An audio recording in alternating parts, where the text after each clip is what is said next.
Good morning, everyone. Today is January 18th, 2023, and the time is 10:02. The meeting of the KIPP Texas Board of Directors is now officially called to order. Sorry. I am Gene Austin, Chairman of the KIPP Texas Board of Directors.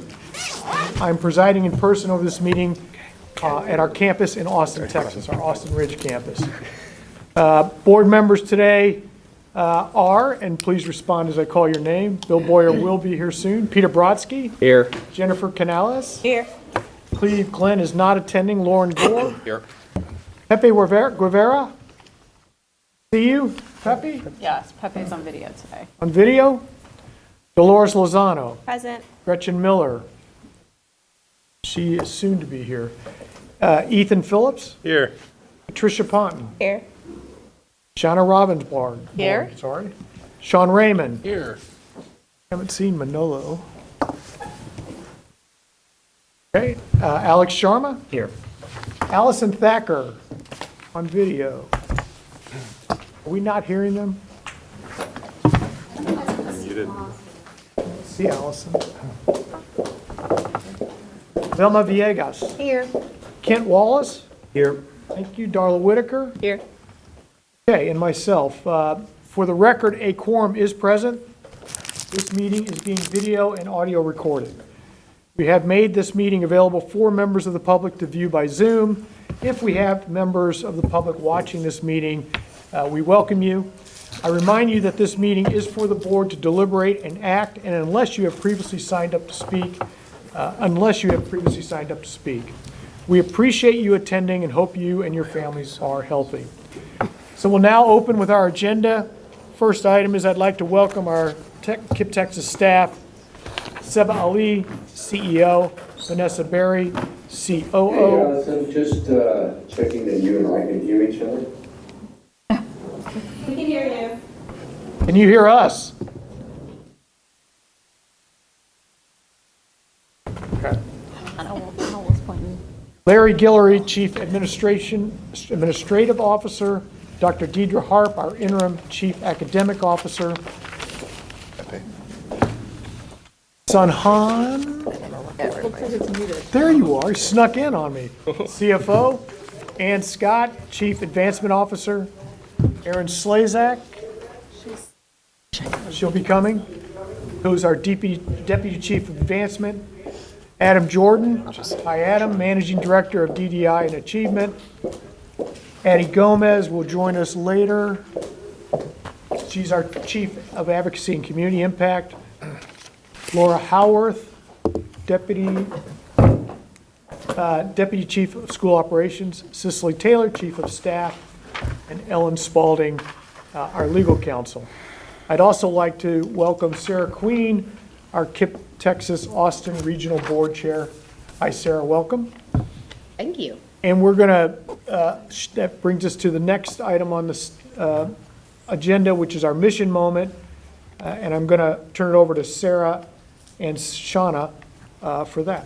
And real quick, Jean, Allison Thacker is on the line, and Keith Hennington, who's our DFW Regional Board Chair, is also on the line. Hello. Keith. Good morning. Hello, Allison. Okay, good. We're now. We're working. Yeah. Shauna, Sarah, who? Sarah's going to kick us off. Sure, yes. Good morning, everyone. Thank you for having me. I came to share our experiences with the Season of Gratitude. And here in Austin, we had just a really terrific Season of Gratitude this last year. We had the last few years, I think, and involved in it for a few years. This year, we kicked ours off with, I think maybe all the regions did, providing breakfast to the faculty and staff of the schools. And we did that the week of November 14th. And thrilled to say we had 100% board participation in delivering, sponsoring, all of the things involved in that, and which is really a little bit more than you would think. Some of these schools, I just think about these teachers, they needed breakfast at 6 a.m. so they could be in their classroom at 6:30 a.m. And I was just thinking, wow, it's just, as we all know, how much they do for our kids. We provided breakfast, though, to 642 faculty and staff. And it was really just this one little morning breakfast to see how appreciative and thrilled they were to have this one little treat was really moving for me, and also so impactful to be in there as the teachers were coming in, meeting I met some, I did an elementary as well as a high school, and met, the elementary English teacher, I guess they don't call it English in elementary, but, and math teacher, and then in high school I met the person who works with kids who are working on job skills to go into a trade. Putting all those faces to names and seeing the people doing the hard work was really so moving for me. So it's supposed to be for them, but I think we get more out of it for sure. Yeah. Then we moved into our gift giving. We used this opportunity, really all of the board recruited friends to sign up to support a KIPPster that was a little KIPPster in particular need over the holiday season, and provided gifts for those KIPPsters. And there again, we had great board participation, but I think really more importantly, we had really great community involvement. People recruited friends who went out and purchased gifts for these kids according to their wish lists. And the wish lists, I think, were really telling, because most of the items were necessities, socks, shoes, clothes, and so that was just another really telling moment, and but also a really impactful, I know, for those giving the gifts. And we didn't see the kids who received the gifts, but they were thrilled about it, and we got some great positive feedback on that. But I think overall it was a great chance to engage our board members in a different way, as well as our community, in helping the KIPPsters. And I know Shannon's going to talk more about actually being in the schools and that experience. Well, and it was, so, and mine was a great partnership. Gretchen actually sponsored the breakfast, but wasn't able to attend. I was able to attend. And so we were able to sort of partner in that way, which was also really nice.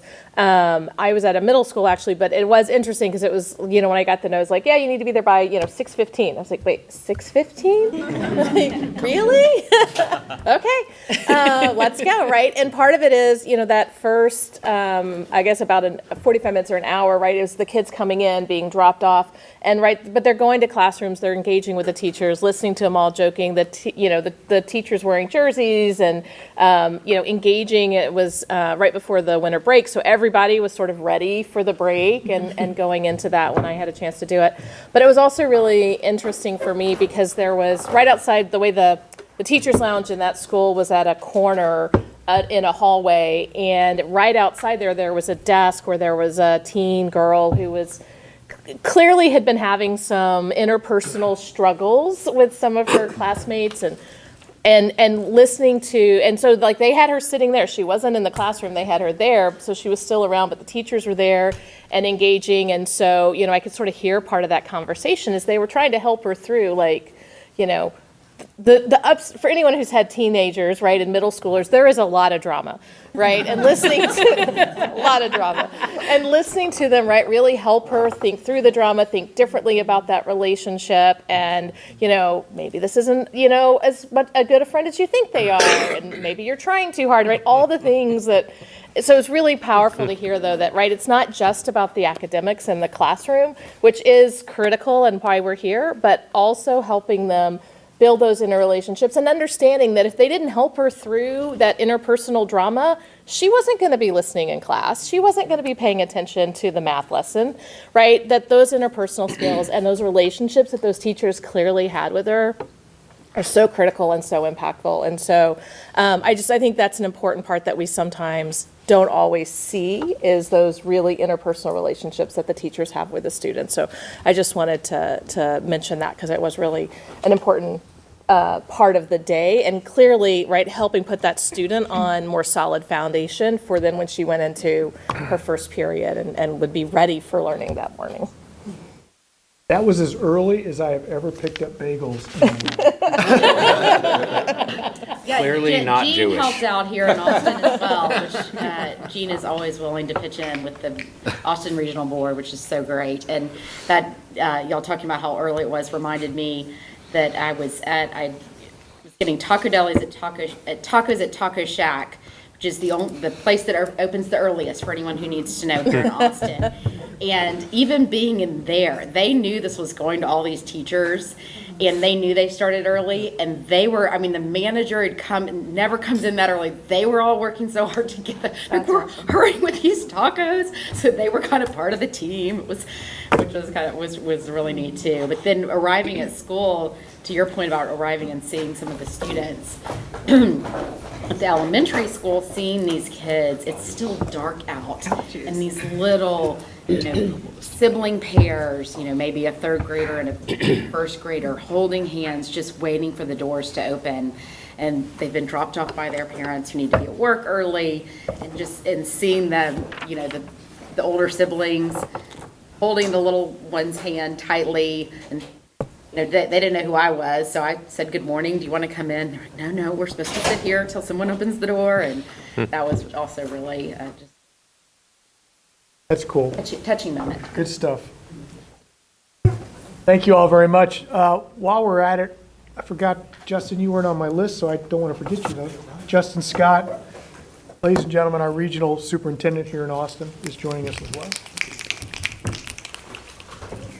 Okay, next on the agenda is our public comment section, and I do not believe we have any public comment today. So we will now move on, which brings us to the CEO report. And so I'll turn it over to Seba and her team for the CEO report. Well, hi, everyone. It's good to be together. Happy New Year. I hope all of you had a wonderful winter break. We are here at the Austin Ridge campus, as Jean said, which is always a special treat. It's a really special campus.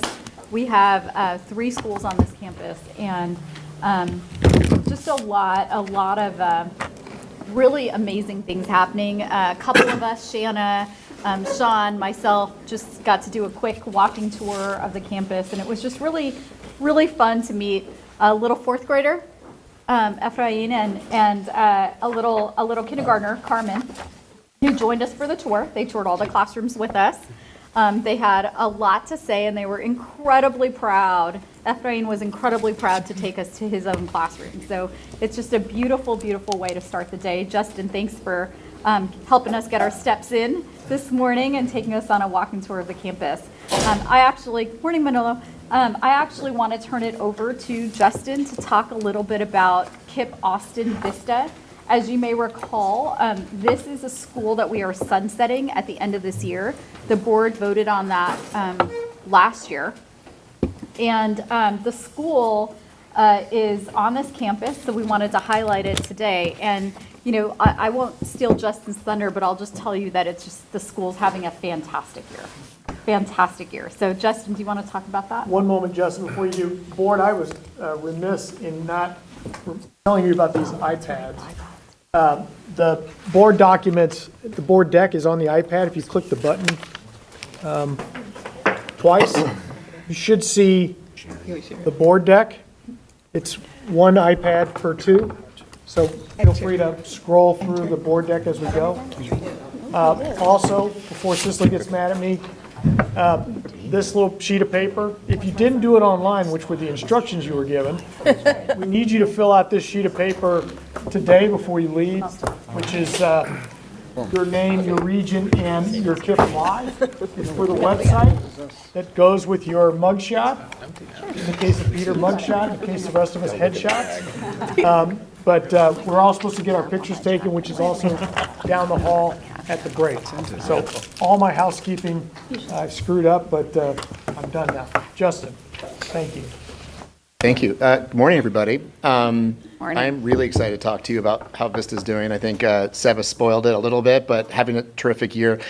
When we were voting to sunset the school last semester, we were a little less optimistic about some of the details. We were pretty worried about staff. I think we had a big conversation about who's staying. because this is not something we ever want to do with the school. We don't open schools to close them. And so we were worried about enrollment, keeping children, whether they're at Vista or at another one of our KIPP schools.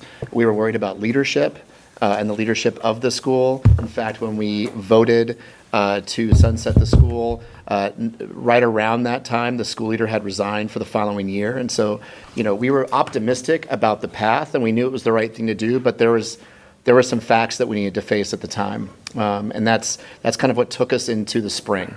We made a decision to really share that campus, Vista, with the Arts and Letters school leader, Jamie Hawley. So we elevated her role to a campus leader role over both the schools. If you're on the tour, you know that that's just across the parking lot, the two schools from each other. And that was a big bet we were making, that she was going to be able to do that and be able to lead both leadership teams, knowing that Vista would be a very small school going into this year.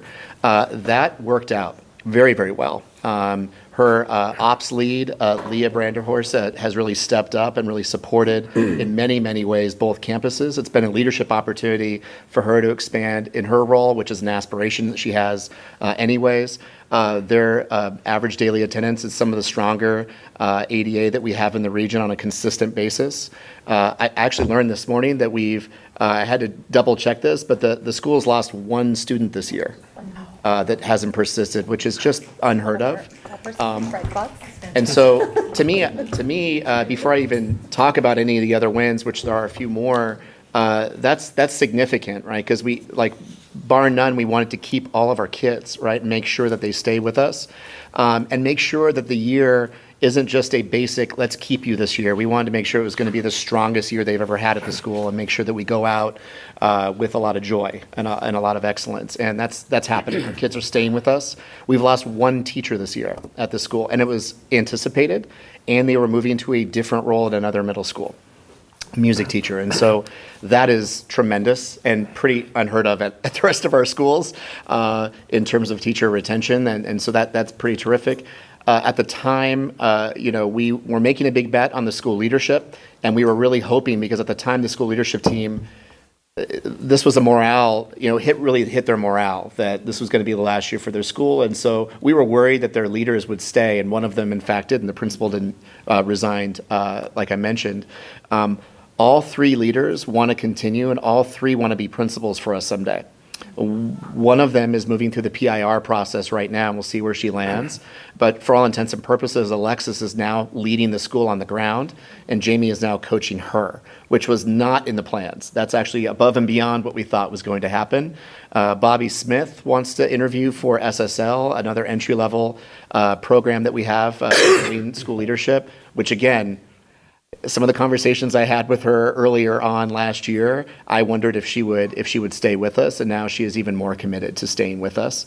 The culture is really strong, right? And just very, very, very focused. So some of the weekly data that we get every week, it's some of the stronger, more consistent data that we get in the region.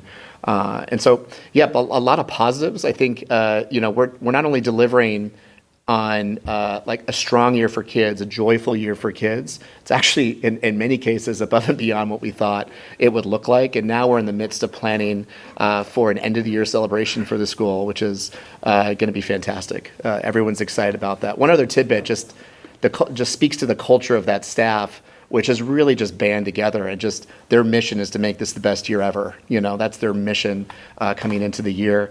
For Halloween, hope you get the joke in here. It's a little bit of dark humor for you, but for Halloween, they decided to dress as the same thing together. They dressed as Blockbuster employees together.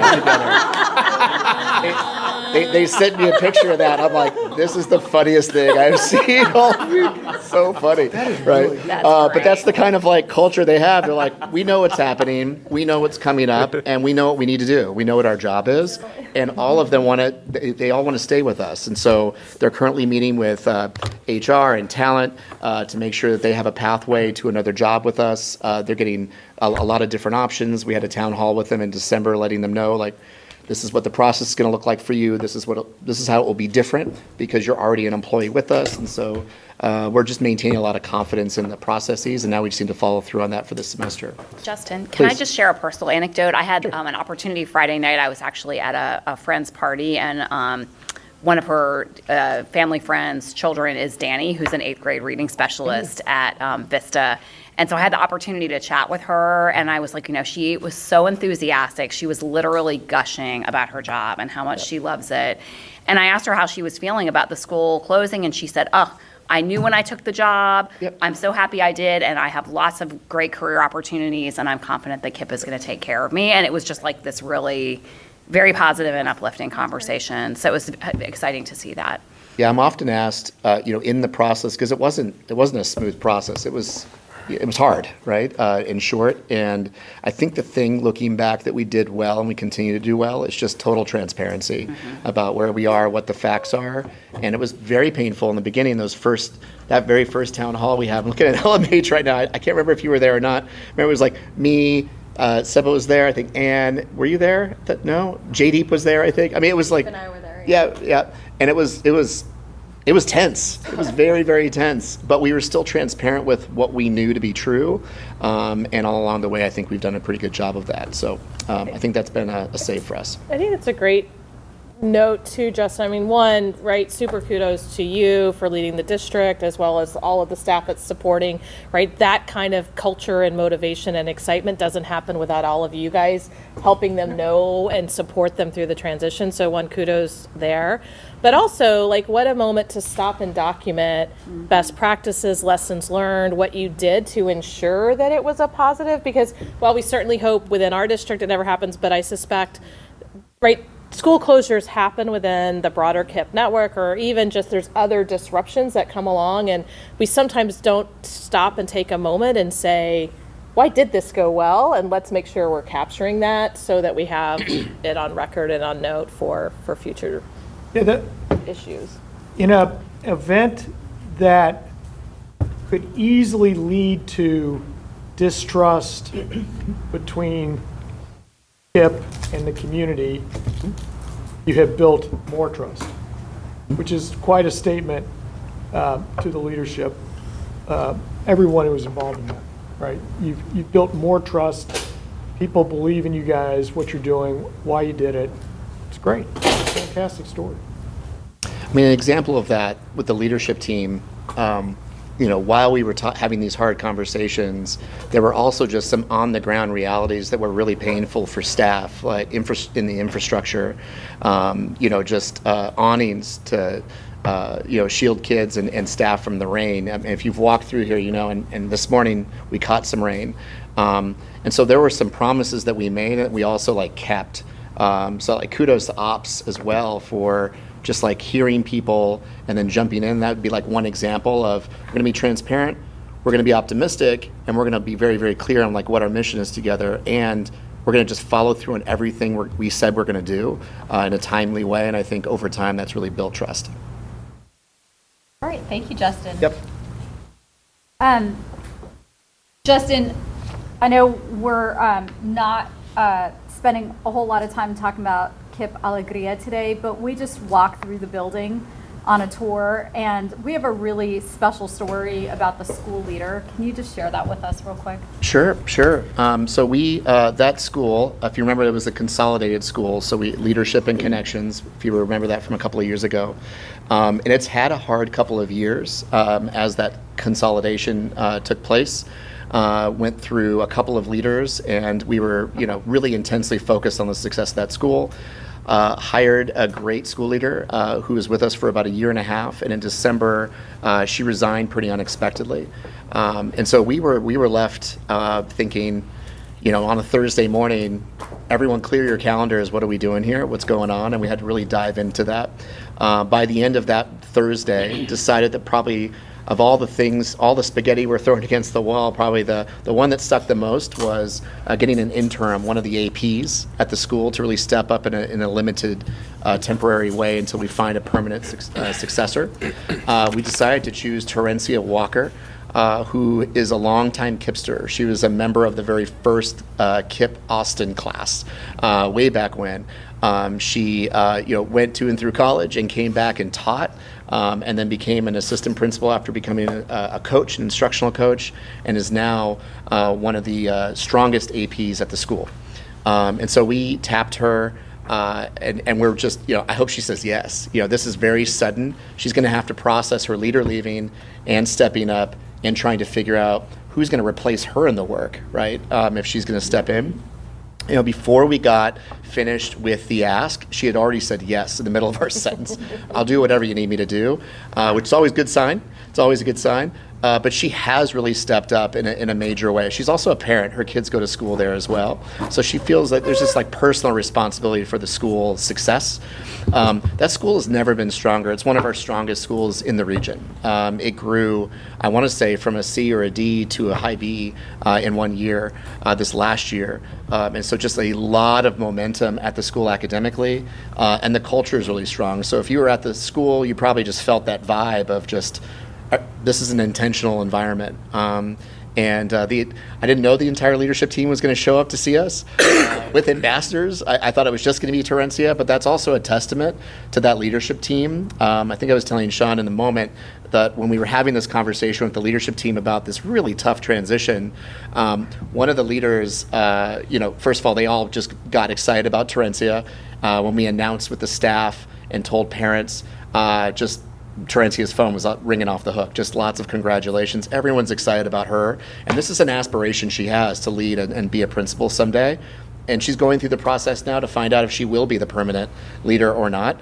But one of the leaders in the moment, it's a testament to their, I think, culture, turned to everybody and said, we all got to just do our stuff. Terencia can't chase us around for things. We've all got to step up. It can't be just Terencia stepping up. And they've certainly done that.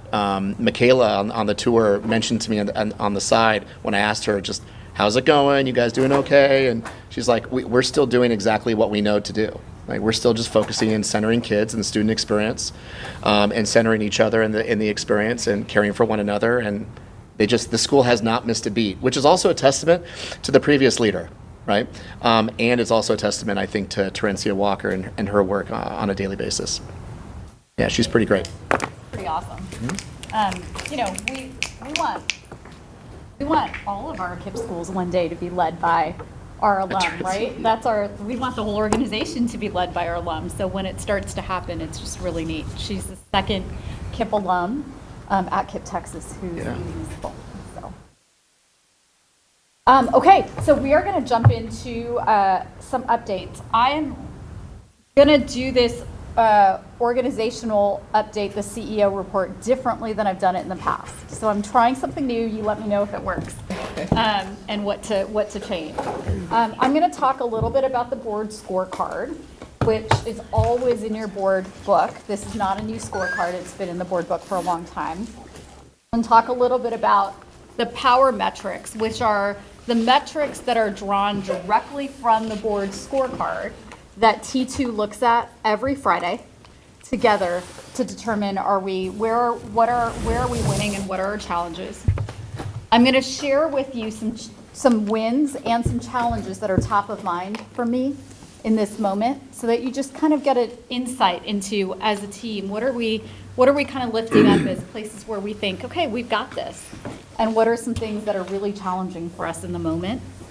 And then I'm going to pass it on to Sun, who's going to do his finance report as part of the org update. So that's what we're going to do, and you let me know if it works.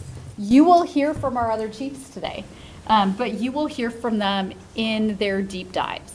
So we'll be doing a deep dive on academics with Deidre Harp, Dr. Deidre Harp, our interim chief academic officer. We'll be doing, and Adam will also be participating in that. He is the brains behind all of the data that you'll see today. We are also going to be doing a deep dive on attendance and student persistence with Vanessa and Laura. I don't think I ever call you Laura. So I'm trying. I have it in my intro, LMH. Right. I mean, LMH is what we call Laura. LMH. Her initials. When you're the second Laura, when you come in somewhere, they just, give you whatever you get. Got LMH. And they're her initials. Which are her initials. And you'll hear from And as we talk about our strategic plan, and Larry is a little bit more off the hook today, but we know that he will chime in and add insights Get it next time. wherever they are needed. So that's what we're going to do. Thank you. So going forward with the board scorecard, you're not going to really be able to see it on your screen. So that's why we have the iPads in front of you. By the way, if anyone wants their own iPad, it's because, it's hard to see. We have additional iPads for you, but we're really trying to save paper. So this is our way of not printing board books anymore. So, We did. well, no, you and I got a board book. Oh, nobody else did? No one else. No. Oh, You're good. special. That is good. Compensation for the chair. You're not saving paper. Great. So this is the board scorecard, and I want to spend a little bit of time here today. One of the things that you'll see on the board scorecard is while we didn't last time have our academic metrics in here, the specific targets that we are shooting for, we have now added them in. And these they're both STAR targets and they're MAP targets. And at the last board meeting, you had asked us, hey, why don't you include college readiness on the map because it's a really big deal. So we've gone ahead and added that here, and you'll see the targets for that on the board scorecard. We've also, in the past, always aligned our scorecard metrics to the 2025 goals that we set for our Rise Together strategic plan that we are now sunsetting. We have not adjusted those goals at all during COVID. Instead, we just basically said, what's the difference between where we are today and the 2025 goal? Let's divide it by the number of years we have to attain it, and that's how we're going to set our targets. And when we stepped back this year, we thought, well, that doesn't really work anymore. We have just gone through COVID. There has been significant learning loss. We have set a really strong annual goal, which is, by the way, incredibly challenging and rigorous to be an A-rated school system. And yet our goals are aligned to this 2025 set of goals that we created back before COVID existed. And so we've gone ahead and realigned those targets to align with being an A-rated school system. What is it going to take for us to be an A-rated school system? So you'll see that in the STAR metrics. You'll also note that those metrics are rigorous. It is going to be a very challenge for us to get that A. We will get there. It may take us 2 years, but it is a challenge. And it's actually something that no school district and no CMO of our size educating students with similar demographics has yet done. But we have always been trailblazers, so that is what we're shooting for. And so now those metrics are actually aligned, which just makes so much more sense for our school leaders who were operating by those metrics anyway, because that's what they had to shoot for. And so we've gone ahead and done that. We've also similarly updated those MAP targets to really just be a little bit more realistic and achievable given where we are today. And so what we did is we took the median of before COVID, the last few years of MAP performance for college readiness, and we said, okay, let's shoot for the median. Like if we grew 5%, right, year over year in the last few years before COVID, then let's do that. If we grew 7% in math, let's do that. So that's how we set those college readiness metrics in math. Our typical growth, our growth metrics, we've stayed the same. We just kept them at our 2025 goals. And all other metrics on the scorecard have been the same since you first saw them. So I just wanted to share that with you. So Seba, just real quick, taking one of the lines in the learning experience area, just so we're on the same, you know what we're reading. Mm-hmm. The second one down, students achieving meets or master's level on 3rd grade, 8th grade math STAR. Those are the comparables at other districts and CMOs. Mm-hmm. That's our score for the school year we just completed last year. Is that right? Yep. And the year before. 2025 goal and 2023 goal, this year's goal, 38%, which is a 9-point gain. Hence, and we're at 15, hence why we're off track. Correct. That's how we should, That's right. Thank you for just so we're, breaking that down. so the board can digest. That's right. We are off track in our academic metrics. We are particularly off track in math. We are worried about math. You will hear that come up consistently during this conversation today as a challenge for us. We were off track in math last year. Remember, our ELA scores last year actually exceeded our 2019 scores. We actually feel like while we are off track in reading, we'll be okay. We're close enough. We're gonna be okay to where we need to be in reading. But we're off track in math, and there are lots of reasons for that. And so Deidre Hey, and Seba, sorry to Adam, ask you, but on the 39, is that the updated goal that was the median of the the previous? 38. Yeah, or is that the, yeah, So for STAR, that 38 is based on it being an A-rated school system, what it would take, what we need to get to be an A-rated school system. okay, so that's not the median No, for pre-COVID? college ready, if Oh, you it's go only for down college to readiness, math, that's where that median growth comes in. So in math, for example, we have a 7% increase, or a 7% growth is what we're hoping to get. And in reading, it's 5%, and that's based on the historical median. Some of these other goals are related to being A-rated. The The map goals? The growth goals Yeah. are in line in what we think it'll take to be A-rated, and they're also consistent with our 2025 goals for growth. So basically what you see is we made sure we were aligned up and down. That's basically what you see. So can you clarify, like, add a little nuance to the off-track? Does off-track mean we're not there yet? Does it mean we have trouble reaching it? Like, how do you think about the word off-track? So it depends on what we're talking about. So when we talk about math, and Deidre will go into a lot more depth on this in her section in a couple minutes. But basically, we are not there yet because the kids have not been taught all the standards they were just tested on for the IA. So the interim assessment, the IA, tests on the whole year of standards. But we've only had half a year of instruction.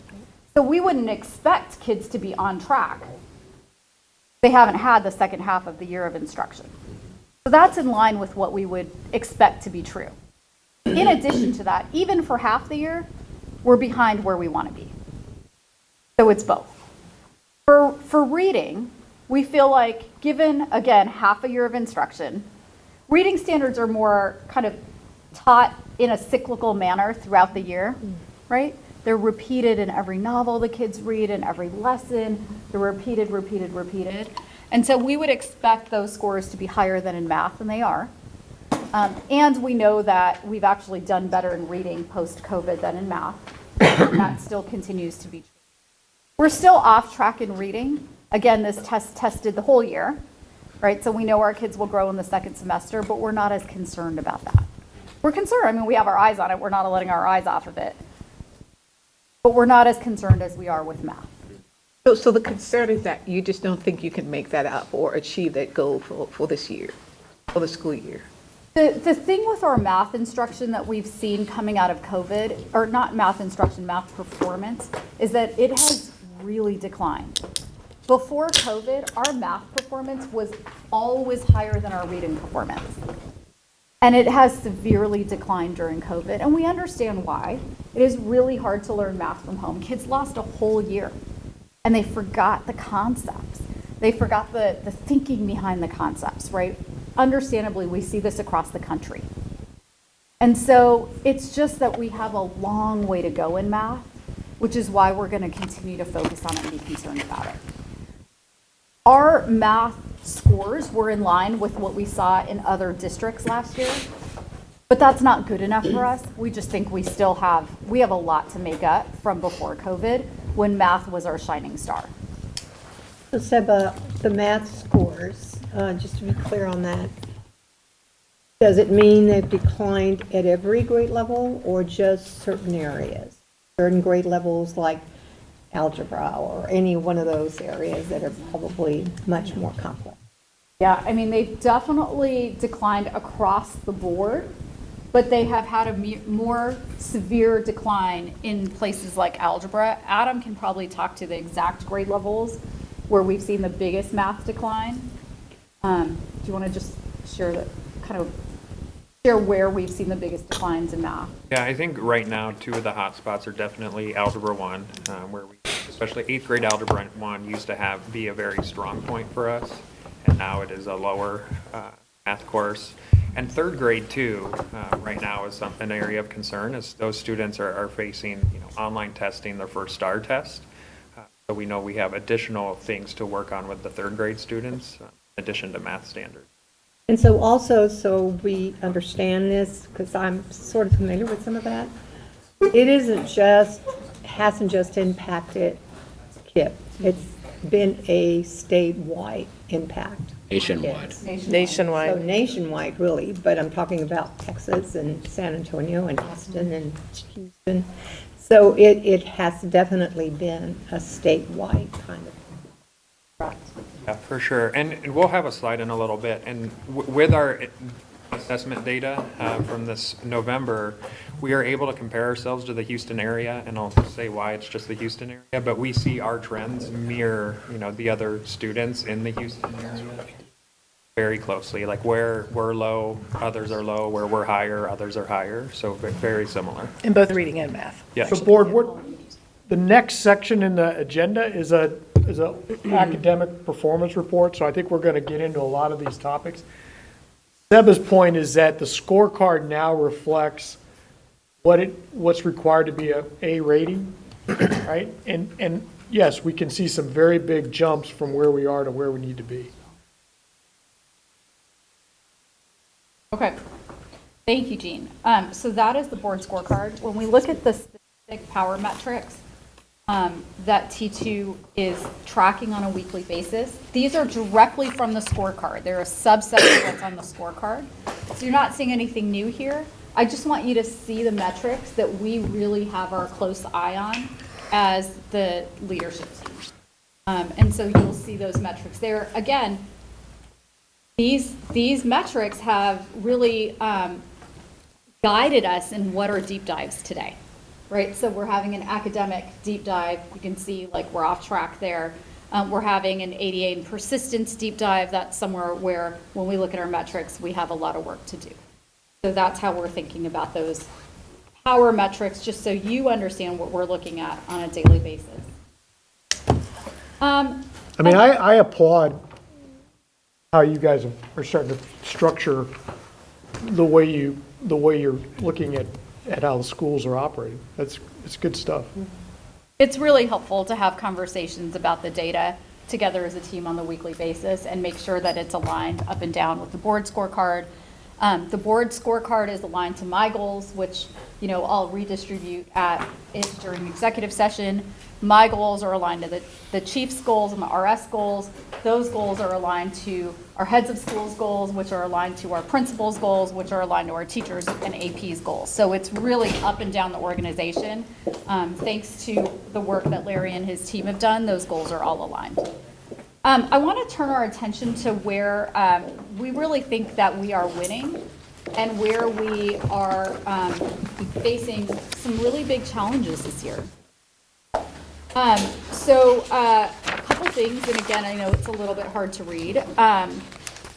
We got a grant of $1 million over winter break, thanks to the stewardship of our development team from a new donor. Whose board we don't know and whose team we don't know. But our team had been doing some stewardship over the last year. And that stewardship, including our holiday letter, that was a personalized letter to this foundation, turned into $1 million gift.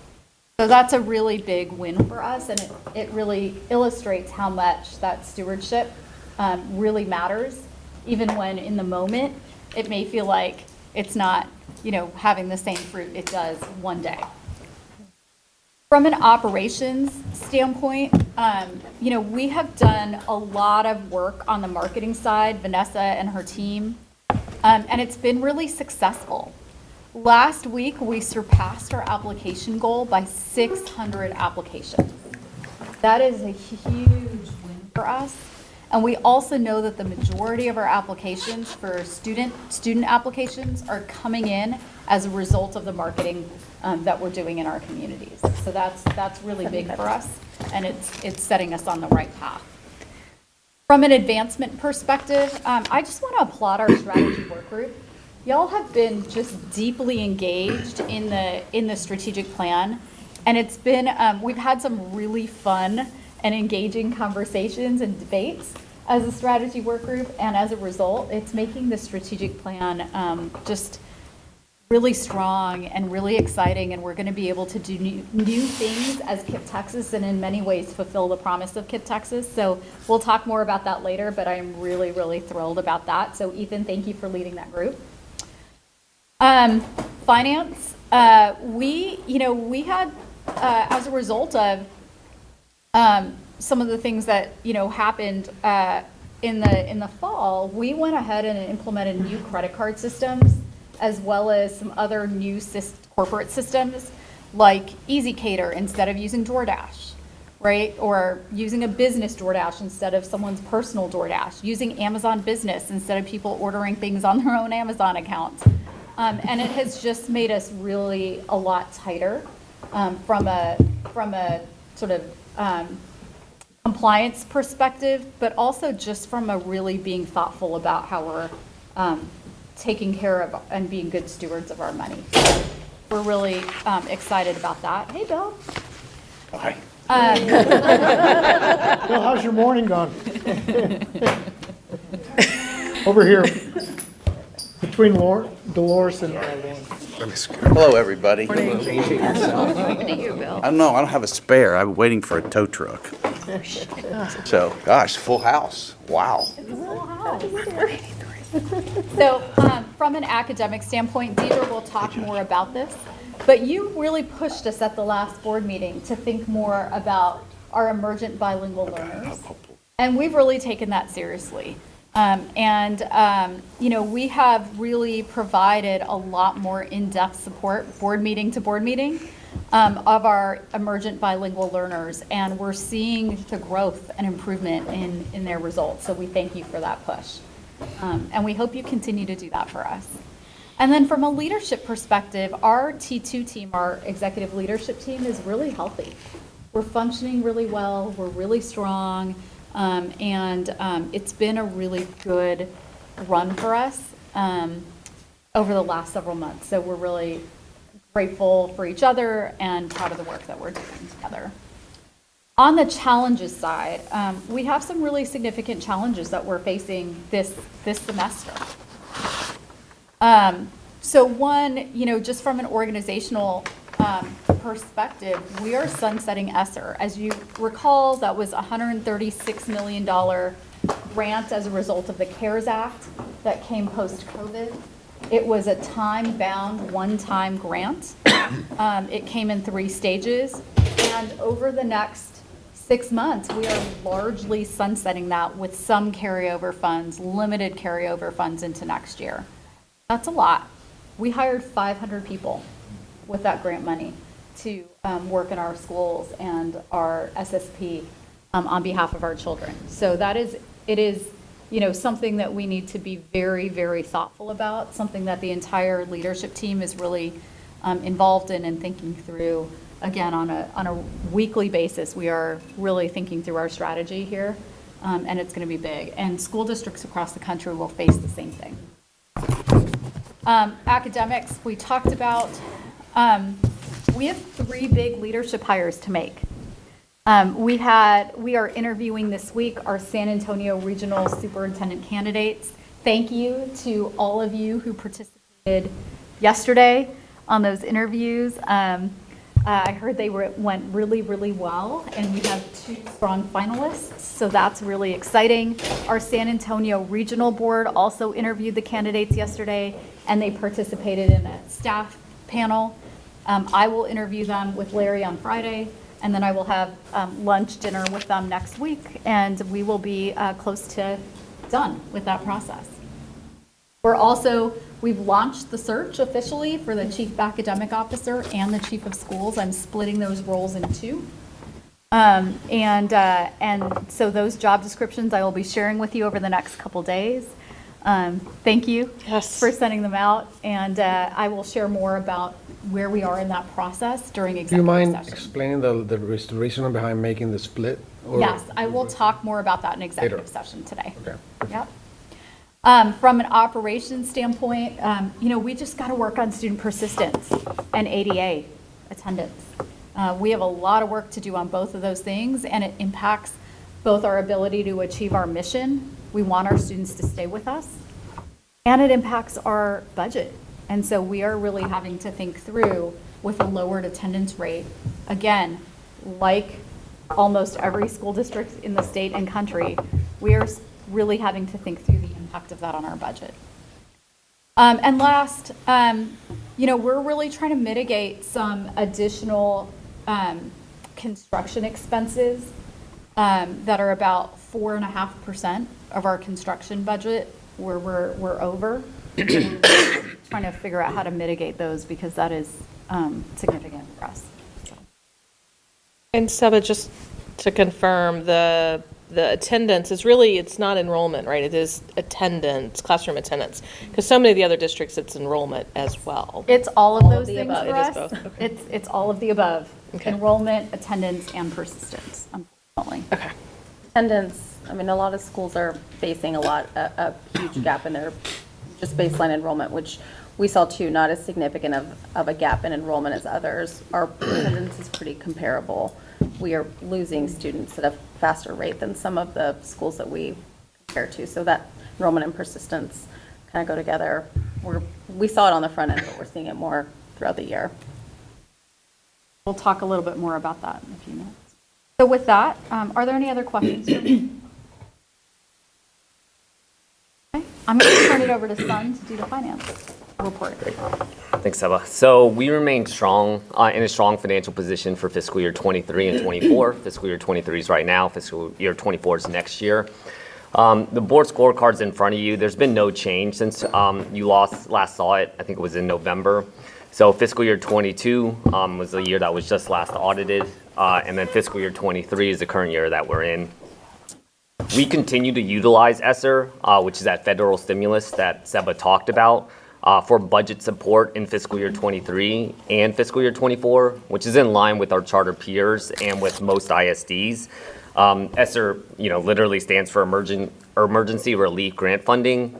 So we do use that for budget gap support in fiscal year 23, and we plan to use it in fiscal year 24. We're building the fiscal year 24 budget this month. We'll bring FWG along as appropriate. We continue to plan to release all available dollars to resource the organization. So what does that mean? We will meet our required EBITDA target as set by the board and plan to resource the organization with all dollars beyond the required EBITDA, as our students need as many resources as they can get to improve our academic results. So our EBITDA target is going to be $45 million to cover our debt service, and then anything beyond that will be resourced to the organization. So the 88th Texas legislative session has started, and that's going to determine our funding for fiscal year 24. So we'll know our specific funding rate in May 2023. We're working closely with Addie Gomez on our team to gain an understanding of our funding and where we're going to be. But we need to set the budgets materially by March 2023 so the organization can move forward. So we're going to build multiple contingency plans into our budget like we always do because of the unknowns, especially in this year with the legislative session happening concurrently with the budget season. That's the update. So if anyone has any questions. You have a question. I think Seba had mentioned that on the capital spend, that there's an overrun. Was that productivity, or was it just basically escalation in prices, maybe inflation? Yeah, so Patricia, it really was a combination of the two. Okay. We did some work internally to, one, shift from internal folks as construction managers managing the project to contracting out, so we had more oversight. The vast majority of the overage is, of course, due to COVID, the rising cost of materials, supply chain issues, but we also have some work to do internally to clean up our processes and systems. Yeah, and from the financial side, Patricia, as you can see on the board scorecard, in the last few years before COVID, we had actually exceeded our debt service coverage ratio, which means that we had excess EBITDA. We're putting that into days cash on hand, so you'll see that actually go up. We're using that excess days cash on hand that we had built up, that reserve that we had built up over several years to fund the capital overages. So, Son, a first view of next year, I mean, are you running models now of what next year could look like? Correct. You want me to expand on that? You want to know the details? Yeah. Is that a yes or no I know question? I know there's a range of outcomes I here, right? But I'm just appreciate kind of curious, what the range looks like in your mind. We're all careful. Yeah, as we haven't discussed it with the finance work group, I don't want to go into too much detail. There will be a budget deficit, but it is a very reasonable budget deficit, which will be funded with ESSER dollars. So we're not in a situation where we're going to spillover ESSER dollars, I take it, for not spillover. It's remaining allowable. ESSER dollars, or Yeah, correct. It's remaining ESSER dollars, which we'll be using to cover the budget gap in fiscal year 24 as well. We believe the budget deficit will be smaller than what it is in fiscal year 23. So we are still building towards financial sustainability in fiscal year 25. And by that, we mean recurring revenues are covering recurring expenses, because ESSER is one time, so we can use it as one time. But in fiscal year 25, so 2 years from now, we do want to be financially sustainable, and we are on track to do so, as we talk to the board about as well. So. Okay. Okay. Great. So that is it. I'm going to turn it over to Deidre, who's going to introduce Adam and take us through our academic deep dive. Thank you, Seba. It's good to see everyone again. I'm really glad that Adam has joined us today. He is our Managing Director of Data-Driven Instruction and Achievement, and really has in-depth knowledge about our assessments and about our data and how to leverage that information. And I am going to speak a lot more about our strategy and how we're taking that data and having action on it. So I'm really glad he's here today, so he'll be able to answer lots of quick questions about data. So it's good to see you. And I'm also really excited that we started our board meeting today talking about the student experience in many ways. And so I think that when we talk about achievement and we talk about our academic programming, the student experience is at the center. And I'm really excited that we started talking about our kids and our teachers and what it takes to have a joyful environment in our classrooms. And so that was a really great way to start this meeting. Our mission, as we know, is to make sure that we're preparing all of our students with the skills and the confidence that they need to pursue the paths that they choose. And so as we talk about college, career, and beyond, going towards our A rating is a stepping stone to get there. It's not our final destination, as Seba shared, but it is an important goal that we have. And we do know that, as we've discussed, it is a rigorous goal. We believe it is an achievable goal, but that it is very rigorous for us right now, and we have some important challenges in front of us that we are facing. In our time with you previously, we have shared the newness of our accountability system, how that is changing, and that we have a new STAR assessment on the horizon for us this year that our KIPPsters are going to be experiencing online. We've also talked to you about previously how we're preparing ourselves for that, how we're preparing our systems and our procedures to make sure that our students are successful in taking that assessment. And so I'll say 3 things here. What does that mean? More exposure for our kids, more practice, and building their confidence and building their stamina. And our interim assessment is part of that process. We also know to get to this A rating, we have to equip our teachers with a very rigorous curriculum, and we have to equip them with a focused strategy on how to respond to this data. And so we work hand in hand, the academics team, with our regional superintendents and our school management team to make sure that that strategy comes alive. So knowing everything that lies ahead of us to get this A rating, knowing that we want to ensure that our students are able to demonstrate their knowledge, we're going to take a look at our K-12 academic priorities and then dig into our academic data from the IA1, our interim assessment, and our ACT. So that's where we're going today. So just to remind us of our 3 academic priorities, the first is our early literacy priority because we know that that sets the foundation for all of our students for the years to come to be college ready. We're not going to talk about early literacy data today because as we speak, our students are actually taking their middle of the year assessment. We will know more about how they're doing in early literacy very soon. So we will not dig in there, but I want to remind us that this is a goal for us and that it is a measure that we use to help focus our students on meeting their growth goals. We will talk about STAR achievement. That is our focus today. We want to make sure that our students are growing, that they are achieving, and what does that actually mean to grow? What it means is we want our students to grow in their performance levels. So as Adam knows really well, we have approaches grade level, meets grade level, and master's grade level. We want to make sure that all of our students are growing amongst those performance bands. That is our target. So we will talk about that today and how we're aligning this first indication of how they may do on the STAR assessment. Our third priority that you can see probably on your laptop there better is high school graduation and college and career readiness. This focus matters so much to us because it's about our students being able to be successful in college, career, and beyond. These metrics also contribute to our accountability rating. And Adam could go into a lot more details about that, but it is important for us to talk about the ACT. It is a readiness indicator, and it is also part of our accountability. So, today we will celebrate some wins on the ACT and the class of 2023 and highlight our strategies to continue to grow there. Are y'all ready to dive into some interim assessment data? I know you are. Okay. Woo! I am very excited about it, and the ACT data. So that woo gets in the minutes. I'm actually going to ask Adam to frame our conversation about the IA data. But first, because I want him to provide the context about this assessment, what it means, why we're using it, and what it means to us in the face of a new STAR assessment. So he's going to do that for us. But the headline is the IA is a very powerful tool for us. It allows us to gauge our progress on student mastery in our pursuit of our A rating. So Adam, I'll hand it over to you. All right, so for our interim assessment, students in grades 3 through 10 will be taking 2 of these assessments that are STAR-like this year, and we call them our interim assessments or IAs.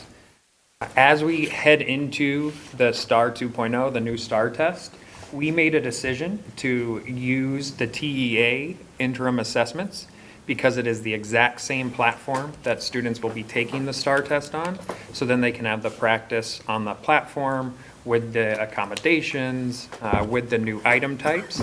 And additionally, the questions on the TEA interims come from the same writers that write the STAR assessment. So it is our most reliable assessment for what the STAR is going to look like this year. And as we talk about this new opportunity, we also need to remind ourselves that this is a new experience for students. So students are having to transition to an online STAR test where our students hadn't taken it online before. Students are facing new item types with more writing and different computer-based questions. So students are, as Deidre mentioned, running into some technical difficulties or building their stamina as they are tackling these new items. The other thing to know is that with this new interim assessment, with the transition to STAR 2.0, is that comparing our results to last year's, it's not an apples to apples comparison. There's a lot of new item types and the test looks different, so that's not a great comparison to make. And that would be true no matter if we used the TEA interim assessments or if we kept our own internal assessments like we had done in the past. And as Seba mentioned too, again, these assessments included both taught standards and not taught standards. So we're not expecting to see the results that we want to see at the end of this year, but we know as we head into IA2, which is going to happen at the end of this month, and then on into STAR, we're going to see our results continue to grow. With that, I'll hand it back to Deidre. Thank you, Adam. So where are we winning? So I'm going to do really high level where we're winning and then where are our challenges. And Seba's already alluded to some of those, talking about math. So first of all, our reading performance remains stronger compared to our math performance. We know that to be true. That's the first headline. We'll talk about that in a little bit more detail in a moment. Our emergent bilingual KIPPsters outperformed or were similar in performance to our non-EBs in math. I'll say that one more time. Our students who are learning to speak English performed at around the same rate, achieved at the same rate as our students who are able to speak English, in math mostly, a little below in reading. That's really great news for our emergent bilingual learners. This is a huge win. Yes, and we would expect that, right? We want there not be a gap. Because we want to build classrooms where students can access the curriculum with the proper supports. Can I ask? Yeah. Because emerging bilingual was, as Seba pointed out, a big topic the last meeting. Right. Are you going to, I'm just curious, the 2 or 3 things you did on the heels of that meeting. You're going to talk about Is it okay if I can talk about that in a few moments, a few slides later? Thank you. I definitely, because it is something that we're really proud of, actually. And we know that our little KIPPsters are growing. We have some of our students already performing at a level higher than last year. That's great news. And we know that our ACT continues to climb for the class of 2023. So those are some of the things that we're celebrating, and we can celebrate at this point in time with this IA data and our ACT data.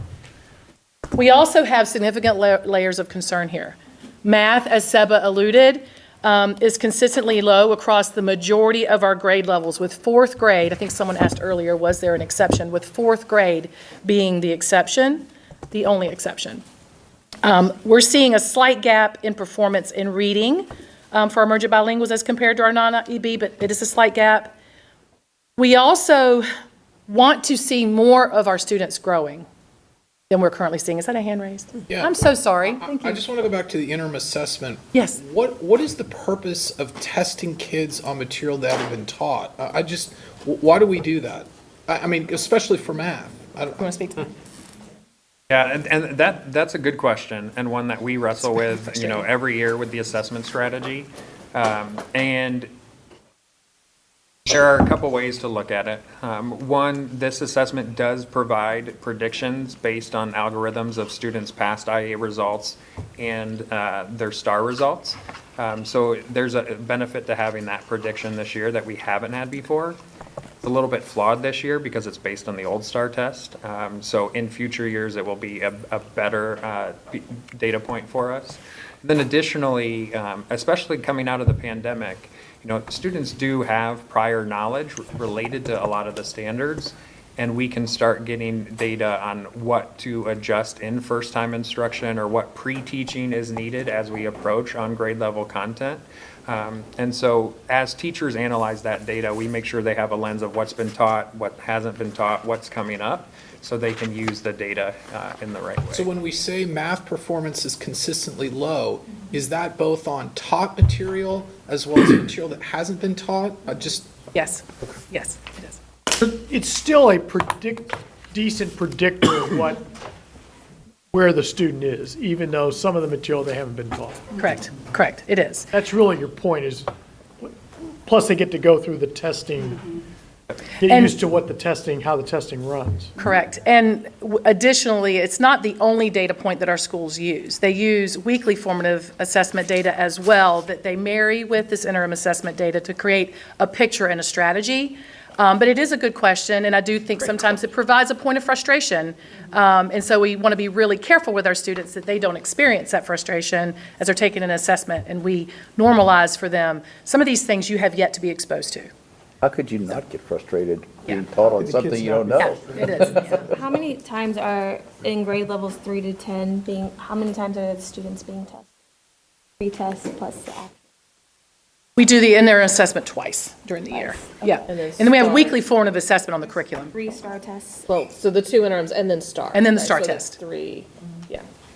I have a question on the alignment of those assessments to the standards, because if it hasn't been taught, how closely aligned are those assessments to those standards in terms of the teachers knowing the timeline for that? That's right.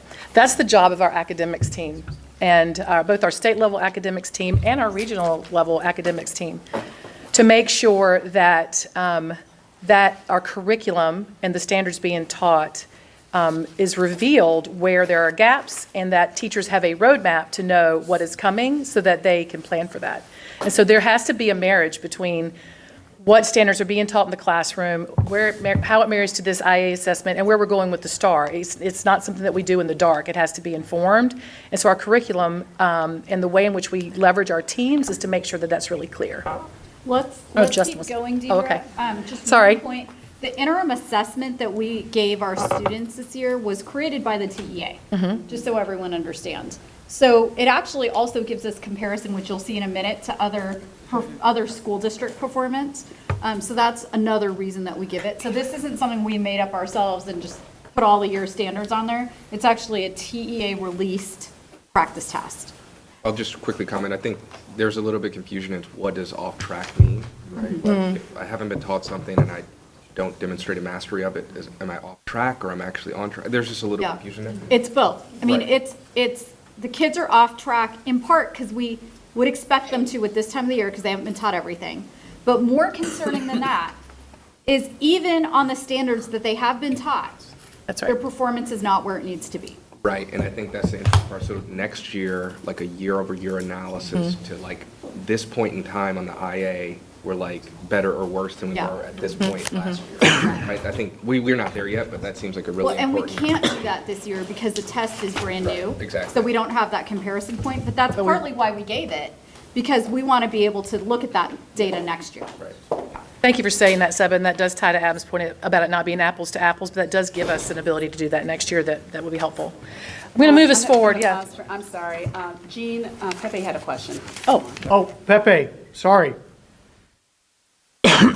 Thanks. Yes, guys, just on the previous, sort of wins, I'm super happy to hear that the English learners are performing as good as the non-English learners. I think that is by far the primary objective, so congratulations. Just wanted to double down on the congratulate story. As we move ahead and hopefully keep that equal performance, I think a secondary target is to, or could you speak to whether a secondary target, in my perception it is to actually move them out of such a program and just graduate them. I think we landed on this for both reasons, right? One is that we're not performing equally, and two is the program was not graduating a large percentage of its participants. Would you speak to that? Is that still a secondary mission target on this? It is.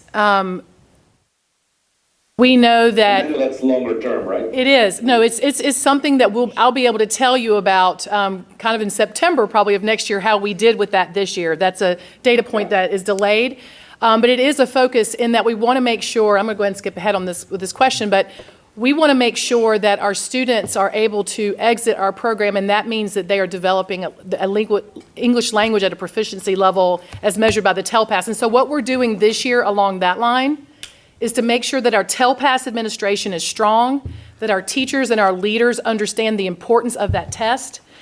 That has been a learning gap for us, and so we have really doubled down on that. We've gone to every single school leader meeting. We've talked to them about TELPAS. We've walked them through it and helped them understand the significance of that exam. But more importantly, what are we doing on a daily basis in our classrooms to make sure that students are reading, speaking, listening, in using the skills that they need to develop in their English language there. That's where we really have to focus to be able to get to that place where we can exit them from the program. And so it is I would say maybe even be a primary objective to make sure that English language development is a priority amongst our emergent bilingual learners. And if we can do that, they're going to excel at reading and math. So I hope that answers your question. Okay, thank you. Okay, are we okay to move forward?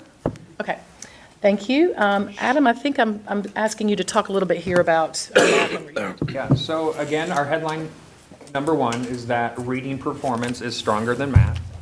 And as we look at the bottom left-hand chart, some things to know. One is that when we have approaches, meets, and masters grade level, masters includes meets and approaches, meets also, approaches also includes meets, so that they roll up together. And the other thing to know is that the new interim assessment from TEA does give us a prediction. So it would be accounting for taught versus untaught standards in TEA's algorithm. And so that's the data we have here. So The reading prediction there is in the green, and you can see that our reading data, looking at meets, for example, is at 27%. That's where 27% of our students are predicted to be, and then math is at 14. That's for all grade levels, pre through high school. And in a moment, I'm going to talk to you about what we're doing about it. But let's go to the next slide before we talk about our strategy. Adam, if you could speak to how we're doing comparatively in Houston, I believe? Yeah, and so as mentioned, it's a new thing for us taking this interim assessment this year. And one of the benefits is that we are able to compare ourselves to other schools. So specifically, what we know to be true is that our results are very similar to the Houston area. It's the Houston area because that's where our physical address is located. So that's just what TEA gives us. I don't know why they don't give us the full state like they do on STAR, but they just give us the Houston area. So what we do know is for each of our courses, it's at least compared to 30,000 other students. It could include schools in HISD, in A-Leaf, in Aldine. It could be Yes Prep, but we don't know exactly which schools, but any in the Houston area, including the surrounding suburbs that are a part of that education support center. So we're the blue line in this chart? Yes, we're the blue line. So we are typically below. Yep. But you'll see like where there's dips, where there's stronger results, we're right along with our peers in the Houston area. And we just need to bump up that achievement to get to where we want to be. This example is specifically 3rd and 4th grade math. So all the other grade levels and courses look very similar to this. So do you know which schools are taking this interim assessment? Is it the whole, right, say all the districts, or is it a smaller group of schools? It's definitely not all districts in Texas. It is, to our understanding, it's more schools have opted into these assessments this year compared to prior years as they face and prepare for the new STAR. We do know that there were some schools in HISD that have used it. We do know that our CMO partners at Uplift have used it, and our results are also very similar to theirs. But other than that, we don't have a good lens as exactly which schools took the assessment.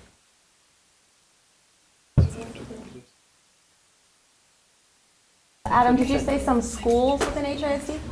Yeah. It's not necessarily. So it's not everyone. Yeah. Sampling. It's a loose comparison because we don't have the details on it. And because it's opt-in, we don't know which schools opted in and which schools didn't, right? So it's just it's one of those things that you look at as an additional data point. Okay, how are we comparing to our peers? But it's not something that is definitive for us. Yeah, because a third of the students aren't even in the Houston area for us. Right. That's right. So even though we're new to the system, we're keeping pace, if you look at this data, but we're not achieving our full potential.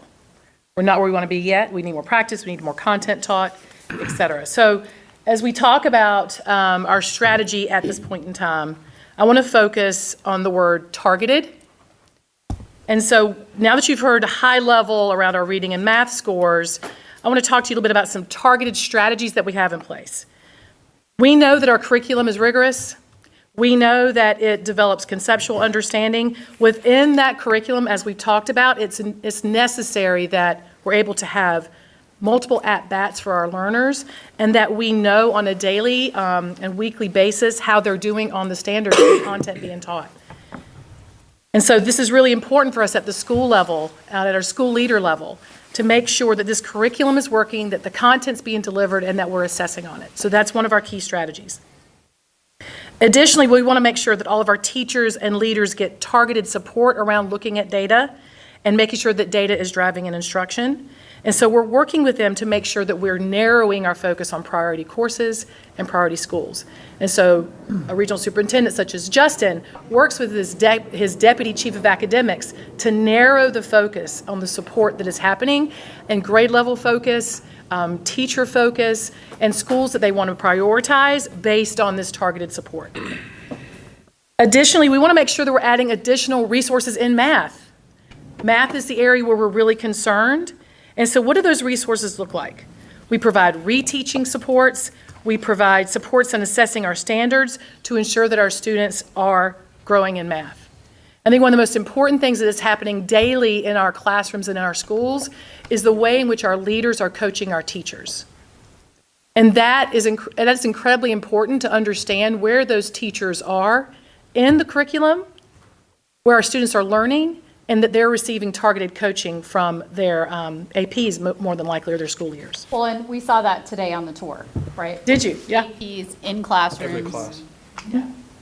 That is one of our highest lever action items. So we develop the academic strategy and we develop the resources, and our schools are making sure that those things live in our classroom every day. So it's a true marriage between those bodies of work. As we think about our English language learners, and we've talked a little bit about this already, we want to make sure that there isn't a gap between our students learning English and our students who already know English well. We want to make sure that we're achieving at the same level and same rate. And so we're excited in celebrating this data point, as we've already talked about. But why do we think this is the case? Why is this happening? We know that in math curriculum, so for those of you who are familiar with math, loved math growing up, we know that math has a lot of vocabulary in it. Vocabulary that actually translate across languages. And so that's a plus for us when it comes to math. There's lots of hands-on and visual aids in our math curriculum that supports our students who are learning math in a second language. So that's one of the reasons why we believe that math is a strong place for our emergent bilingual learners, because of the linguistic supports in our curriculum. We also know that for our emergent bilingual learners, they still have unfinished learning related to their foundational literacy skills. And this is the place we are really focusing this second semester. How are we doing that? You've heard me talk about 7 steps to a language-rich, interactive classroom. There is a well-documented and research-driven approach to making sure that our teachers know how to activate listening, speaking, reading, and writing strategies that support our learners. We've had over 1,000 teachers participate and engage in training during the first semester on steps 1 through 4. And we have time in front of our teachers the second semester to make sure we finish that training. And once our teachers have mastered all of those steps, they're going to have the tools, more tools that they need to support our early reading efforts. So that is one of our key elements to our strategy. Also, we have ESL instructional specialists that are leaning in to our regional academic teams and our schools around priority campuses to make sure we provide real-time coaching. So teachers can be professionally developed, but the real-time, in-the-moment coaching that they receive is actually really powerful as well. That is another place where we're focusing. We're piloting 3 programs this year as well to help us target academic language growth. One of those programs is around working with our newcomers. We know that that group is particularly vulnerable and they need extra support. So we're piloting a program to address their learning needs this year. We're also using Lexia English in our primary schools, which is a great tool. So there's several things that we're doing that are more innovative, as well as the standard coaching and making sure that our teachers have the skills that they need. All 3 of these strategies are being driven by our multilingual department. We are partnering really closely with our regional superintendents and our DCAs to make sure that those strategies live. I do have Yes. a question. Yes, ma'am. So typically in business, we make, say, a 5 to 10 year strategy, and which doesn't really change in order to advance your vision and mission. What you've just talked about to address the underperformance in math, is that a shift in the school's strategy in how you're approaching performance or lack thereof? For our emergent bilingual learners? Yeah, well, just in general, that you just spoke about. Yes, I would say it's been a shift for us this year to become really targeted to build the skills of our teachers around these areas. Have we always wanted to make, have we had gaps in learning between our emergent bilingual learners and our not? Yes, we've had larger gaps over the course of time. And this year was an intentional strategy to close those gaps. Is this a 3-year strategy? Is it a 5-year strategy? I would say that it's at least a 5-year strategy, because what we want to see on the end is not just achievement in reading and math. We want to see development of English proficiency, and there's work yet to do there. So you're saying it's something more intentional than what was done in previous years? Absolutely. We've staffed ourselves differently too. So we've built a team of people to do this work. Yeah. And so I think we're really excited about that. Thank you for that question. So Deidre, I think it works as long as the bar is high for the English language. Absolutely. But if the gap is closing because the bar is low and the students aren't performing who should be performing, then we're kidding ourselves. He's talking about our math performance specifically, yes. Yeah. Yes. Yeah. That's right. I mean, to me, it's like that. It's like, okay, this performance is here and this performance is here, so the gap is less. Right. But that doesn't sound like a good thing to me. I mean, the gap is less, great, but why? As long as the gap is less because this performance is going and this performance is going on that trajectory, so the gap is.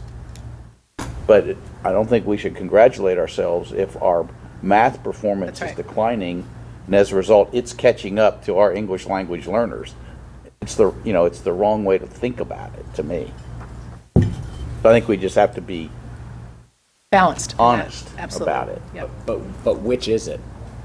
Is the low bar rising or has the high bar? I know everybody's gone down, but relative to each other. Which is what? Which is it? Is it that the bar's gone down, or I can't say that our bar has gone down. I think that we are in a complicated season where our students are recovering from a lot of learning loss, and it's hitting us in math specifically.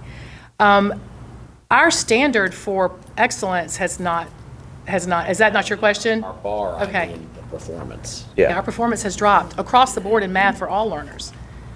But maybe I'm not getting the question. I was thinking the But same thing. The question I think Bill's asking, and I had it too, is well, I guess there's no way to know really. Did the What was the English? What was their performance before the? I mean, but the thing is, everybody dropped. Everybody so did. what it sounds like is the English language learners dropped less. Yes. Than the English, than the non-English language learners, and therefore the gap. I think it's also, though, in the English language space, is it traditional that the math gap is smaller than the reading gap because it is a more targeted vocabulary? Mm-hmm. So I think that's part of it, is that traditionally that gap is smaller in math than it is in reading. And then, but you're right, then there's also like, what is the overall performance doing that's playing into it? But I don't think it's not as unique for math to be closer to on par because of the nature of math and language acquisition skills. But what we're hearing is they're closer even than they were before. Yeah. Yeah, and Bill, you so got that I just want to address that head on. So what we're seeing in the data is that our emergent bilinguals, our English learners, are growing at a more rapid pace than they were before. So that catch-up is a real catch-up. But their bars, I mean, they're starting from a lower. They're starting, right, that's right. There was a bigger gap before, and they are growing at a faster pace because of these intentional strategies. What we're not seeing is that the bar is smaller because everyone's just declined so much and they've declined less. We've actually seen their growth improve. And so that's a good thing. That's why we're celebrating this. We wouldn't be celebrating if it were the other way around. And so that's important to note, and it's an important distinction. It's actually the same question that we asked ourselves. So I have a comment on that, because I think it's great that our English language learners are beginning to show progress. That was pretty much across the board, whether it's this program or around the state or nation. That's been the problem. But in looking at the three areas, achieving, meets, and mastery, do we have a way to see what's the percentage of those English language learners that are just achieving, which would be still under the grade bar? level. That's right. Those that meet the standard and those that master it. Yep. I think that would be important to So know. we don't actually spend a lot of time looking at who's approaching the bar. So you won't see in any of our targets approaches. So when we talk about the performance of English learners, we're really focused on who's meeting the bar and who's exceeding the bar. That is true of all of our students, regardless of their demographic, because that is just a belief that we have. Want to jump in, Adam? Yeah, and we, for all of our assessments, whether it's the interim assessment, whether it's MAP or weekly formative assessments, we do look at mastery by different student groups. And so like on the chart here, we do have just approaches and meets, we have it rolled up to masters, and we can know, how does each student group compare to everyone, to EB, to non-EB, et cetera. And then even when we work with schools, and a lot of that coaching is really focused on the student level. So we're thinking about like where exactly within the band is the student, what is their growth goal, how are they gonna get what they need to make that growth goal. Okay, let's keep going. Thank you. Thank you for a rich conversation. Adam, I think I'm turning this over to you. We're talking about our little Kipsters growing. Yeah, and that, what I was just saying, very much ties to this slide. So what is true, even with the assessment having not taught standards on it, we do have little Kipsters that already are showing growth and are predicted to be a performance band level higher than they were last year in the spring. So that's something to celebrate, those students making the growth. But we still have a majority of students who need to continue their growth throughout the remainder of this school year. And really, growth is important for us for two reasons. Growth matters because it's one of the domains that determines our accountability rating. It also plays a role in domain 3 where it looks at specific student groups like our EB students. And if they make growth or not, that is another way it impacts our accountability ratings. And then just a matter of equity, we believe all of our students deserve and have the ability to grow, and we need to support them on that path. So specifically reading, we just like in the actual achievement, more students are already predicted to be a performance band higher in reading at 25%, and math is at 12% right now. Why this is the case, it is definitely true that some students need multiple chances to develop their conceptual understanding of on-grade level talent, or on-grade level standards, excuse me. And our teachers are working on plans to reteach and pre-teach so we can provide students with those specific opportunities to meet their needs. We know that, again, more math standards are still needing to be taught due to the nature of the curriculum. And then again, as you're thinking about this data, like measuring year over year is complicated. These predictions from TEA that have us at that 25% and 12% are built based on the old interim assessments, the old STAR assessment, where our students are taking a new interim with new item types. So like up to 75% of the test can still be multiple choice, 25% is different. So we know that in June, TEA will be recalibrating like what it takes to get to each of these levels. So, until then, we do the best we can with this data to know where our students are, and we can continue to help them meet growth goals. Now I'll hand it back to Deidre. Okay, thank you. So before we talk about ACT, I want to round us out in some of the high-level strategies that we're focused on based on the needs of our students. And so we are looking at acceleration and intervention. We continue to provide those spaces in the school day. Why do we do acceleration intervention? It's needed to make sure that we are closing the gaps and providing time for reteaching of important standards that students are missing, and that small group instruction is happening, that one-on-one time with the student, really important. We also have our acceleration academies that are happening and other strategies. These spaces allow our teachers to provide specific instruction based on the needs of a small group or to the whole class. So we are going to continue to do acceleration intervention through the second semester. And as our additional instruction happens, so will our formative assessments. And specifically what I mean here is that our teachers and leaders are going to monitor growth and respond to student needs on those priority standards that we talked about, as measured by these formative assessments. And lastly, on top of our teacher-led spaces, students also have an opportunity to engage with adaptive programs like Imagine Math. You've heard us talk about blended learning before. We are leveraging those tools, and our students have an opportunity to engage there as well to support them meeting their growth on IA1 and on MAP. We saw that in the classrooms this morning too. You did. Where So a teacher was pulling a small group of students to learn with her while other kids were on their computers doing different blended learning programs on their level. The small group instruction time is really critical. I think it's one of the strongest tools that our teachers have at their disposal to make sure they know exactly where the students are, how they're responding to the standards that they haven't quite mastered yet, and that they are providing that in the moment, just in time reteach for the students. But back to the board scorecard for a minute that you let off with Seba, and like the one that Jean used on math, where we're at, our most recent data is 15% and our goals 38. I mean, you talked a lot about the tactics that you're putting in place to address that, right? But I have no sense of what does that, I mean, is 38 possible? I mean, it seems like a massive amount of your students all of a sudden meeting versus what they are today. Is that? It's achievable, but it's going to be very difficult to achieve. Rigorous, yes. It is very rigorous.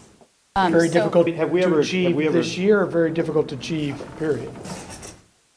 Hopefully this year. Right. It will, it's a challenging goal for a 1 year. It's a challenging 1 year goal. I just didn't know, I mean, have we ever done something like So that? it or is may take us, a couple of years to get there. Yeah. We have a lot of recovery work to do. You do. Right. So we just want to be eyes wide open about that.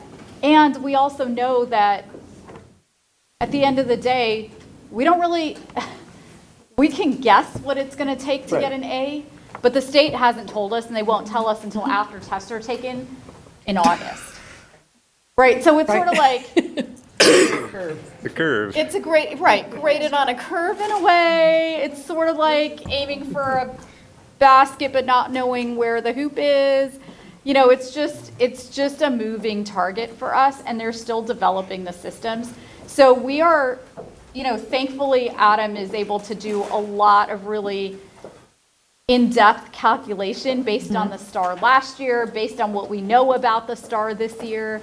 And what we know is that these goals are way more challenging than last year's goals.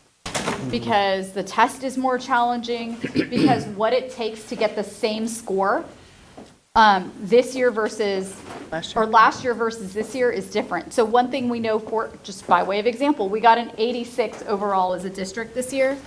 If we use this new methodology, it would have been an 82. So that means the bar to an A is actually even more rigorous than we thought it was at the beginning of the year, which is why you're hearing me say, hey guys, we're going to give it our best shot this year. But we just need everyone to understand that the bar got raised from the time we set the goal to where we are today, because the TEA's methodology has changed, but it may not be the final methodology. We don't really know. Right, but, and you also, it's unprecedented to deal with this amount of learning loss, right? And Yes, so it is. That's right. So how do you know, Right. how do you know with these tactics, how long it'll take them to work? That's Because right. we don't, right? I That's mean, right. I think we believe in our tactics, but Right. and knowing how long it's going to take to actually to reach this A rating, it is a rigorous goal, but we do believe in our tactics and we are seeing growth, so I don't know, I'll just add that. And our tactics are not dramatically different from the tactics we used pre-COVID. Yeah. But we have a The teaching history and of learning. using these tactics, and that's why we're confident they work. But Deidre is exactly right. Like, it's kind of a moving target, and we've never seen this kind of learning loss, and we don't know how much time it's going to take to make up, and we don't really know what we're aiming for with the TEA. So there are all of these kind of roadblocks. Plus it's the magnitude of the number of students that you're having to use, having to Yeah, work on this. that's right. That's right. That's right. It's, bigger than we've ever been. And we know that if we just keep deepening these tactics and we keep getting better at instruction and instructional coaching, it's only going to have a very positive effect on kids. So we are not, we're putting our foot on the accelerator. We're putting both feet on the accelerator. That's what we're doing. I may have this wrong, but I think in listening, you've also, or different people have described that because of ESSER funds, you also added help in a lot of areas, right? And that goes away. We've got the big gap. Don't know exactly what it's going to take. And even for getting the A rating, it's just those resources are there. And I know I heard Son say, and we're going to try to use all the money possible in the budget to keep as many of those resources as possible. But I'm still going to guess some go away. Lots go away. And when they go away, what's your biggest worry that we won't be able to do anymore? So one of the things that so we are currently in the middle of figuring out what our academic strategy is going to be for next year, and what are the supports that stay and what are the supports that don't. We know that our supports will likely be more consistent in our priority schools than in our schools that are not priority schools today. We know that there are certain things that we just surveyed our school leaders around what's most important to them that will help inform the academic strategy for next year. But we know, I mean, we added 500 employees during ESSER, and that this year is costing us $50 million.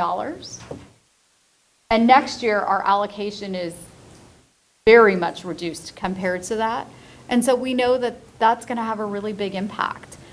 We also know that we did acceleration and intervention before there was ESSER. Right. We've always done it. And so we sort of also have to relearn a different way of using resources within our schools. And we also hear from some of our school leaders, it's going to be really hard to sunset ESSER. And I think they're scared. And I think they're worried about whether, what it's going to be like for them in running a school without ESSER. Some of them only run schools during ESSER. So this is going to be a huge, huge challenge for them, and it's something we have to really think carefully about on the change management. May I ask a question around the digital programs? I think, the fact you mentioned here that they're being leveraged and they're this blended learning programs.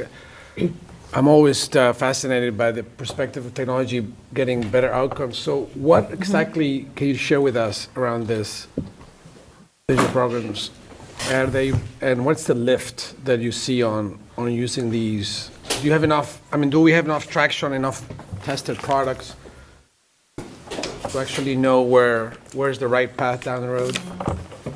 I would say this year, it's been a part of our academic strategy with ESSER specifically, using blended learning. I can't speak to before ESSER in terms of how we've approached blended learning, using blended learning tools. But I would say that those are one of the things that our school leaders have found to be most helpful is making sure that all students have access to it. I think where we have challenges is when all students don't have access to the tool. So using it in pockets. And so I think those are some of the things that we're experiencing. But the ones that we're using, what the data has shown us, and Adam, you might be able to speak more specifically to the data, is that they are helping close those gaps. And I don't believe I can speak to like a long-term strategy on the different types of ones we need to be using, but I think it's showing us that they are very crucial in our response to learning loss. So I think I don't know if you can speak to the actual data points from the blended learning platforms themselves. Yeah, I think what's true using IA1 data, for our students that are already projected to have grown a performance band level, whether we're talking reading or math, they have a higher rate of lessons passed on those digital platforms than our students that have not yet made that growth. Some of that could be because some of our students who have not yet made their growth, were further behind and are getting more small group instruction, so they just have less time on that platform because they have more significant gaps that a teacher is filling. And some of it is, the program, when they are adapting, giving the students what they need, it is helping them progress and move through the curriculum. I'm not sure I understand the answer. I think this is an area where I think we really need a deep dive on technology. I think we've been saying this many times. I feel that, this century, in this juncture we are at, I'm sure there's funders, opportunities here for us to really go and next level. So I'm happy, I don't want to digress here on this I think issue. let's add it to the next agenda, a special breakout on how technology. Because I think it was good to know what's the honest to God status of where we are. And if we are just really barely going through the first steps, then we need to be, acknowledge that and then see if there's a plan there to be put out that takes us into the 21st century. Great idea. If you will. Thank you for that. All right, ACT. Can I ask a question? Allison? Yes, Allison. Hey, Allison. Hey, two quick questions, or just one comment, one question. The commentary about the ESSER funds, I think, can't be reiterated enough, and I know it'll be in Son's presentation as well, but I want to just make sure that every board member knows that if Seba or Addie calls and there's a way that we can advocate for an improved funding environment, we really need it. And so I just wanted to make sure that that got commitment from everybody on the board, because this is a looming, very large issue. Secondarily, I wondered, the new TEA test, is it graded on a curve or is it an absolute? Meaning, are we going to be scored as an A or a B relative to everyone else, or is there an absolute level that they're looking for?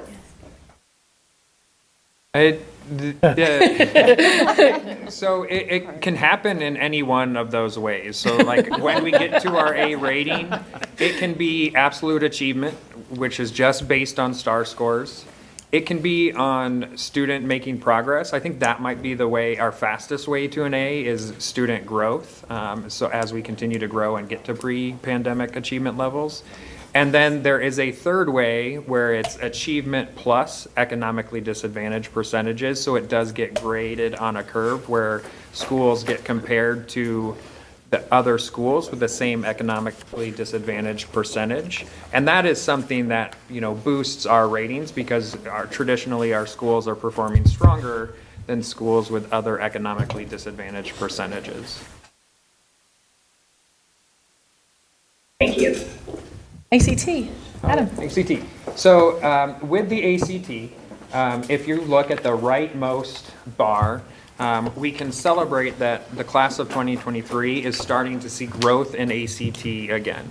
And that's happening in the composite score, and then 3 out of the 4 subject areas, math still being the one where it is still a little lower than their classes before them.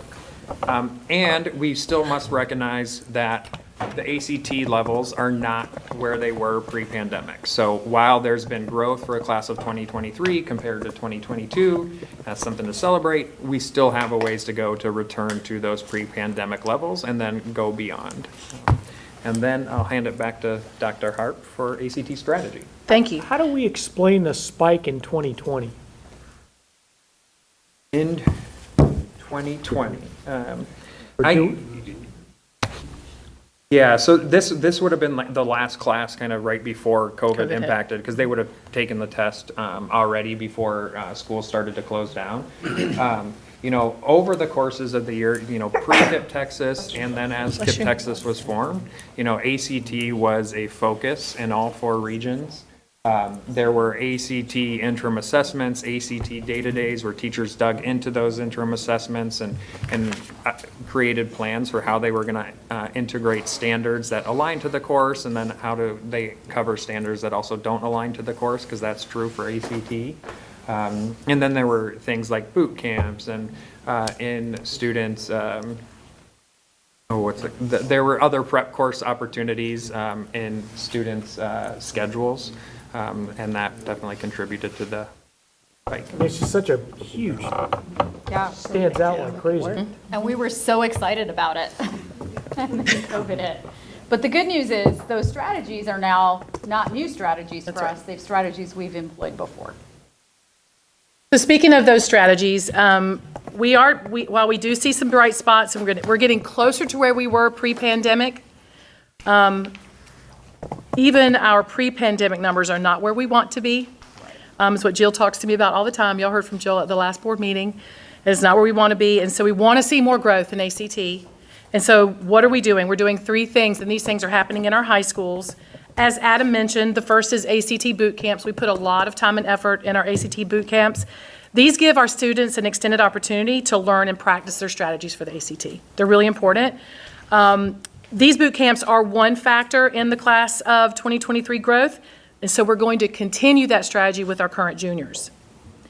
In addition to those boot camps, the KIPP Texas curriculum team is making sure that we integrate ACT as a focus in our curriculum guides that go to our leaders in the weeks leading up to the ACT, giving time and attention to the ACT in preparation on the weeks leading up.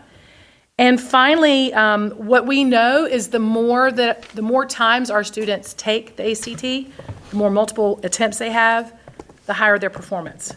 And so 23% of students with 2+ attempts are meeting the 21+ composite benchmark, while only 6% of students with just 1 attempt are meeting the 21+ benchmark. So that is a key strategy. We want to make sure that our juniors are taking the ACT in February and in April this year to provide them with multiple chances to take the test. So these are strategies that we know work. We will continue these strategies during the second semester as we support our students on their path to college, career, and beyond. Yes? Teacher, how do you define the composite? Can you just help me understand that? Are you taking the best score from each subject from different tests and aggregating them for that student? It's the English, reading, math, and science composite across, right? Yeah. Is it across multiple tests where you just take the best from different tests and aggregate them? Yeah, we'll look at individual administrations and like the super score where they do take the best. The super score. Super score. So, okay. So are there like techniques where we just like say, student A, you just think about reading on this test? You're going to take it 5 times, just you get nailed down reading, get a 27 on reading, and then we'll shift to math, get 27 on math, like sort of work through it that way? Like, is that how it sort of translates into the? Yes, and there have been times where some of the boot camps, do cover multiple subjects, or they'll be subject specific so that students can have that focus. And as we look at the ACT changing too, that'll even need to be more clear where we can have students just take one section at a time so they can really focus. Right, because there's a bit of a gamification here. Mhm. Sort of how we could instantly or pretty quickly boost scores by just focusing on specific subjects and then sort of rotating through. And knowing their numbers.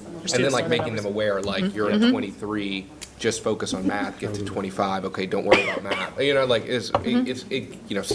I think it does get that tactical in some, households, right? Yeah. Thank you for that. We, Adam and I are going to close this out in just a moment. And so Adam, I'm going to shift it to you for this last part.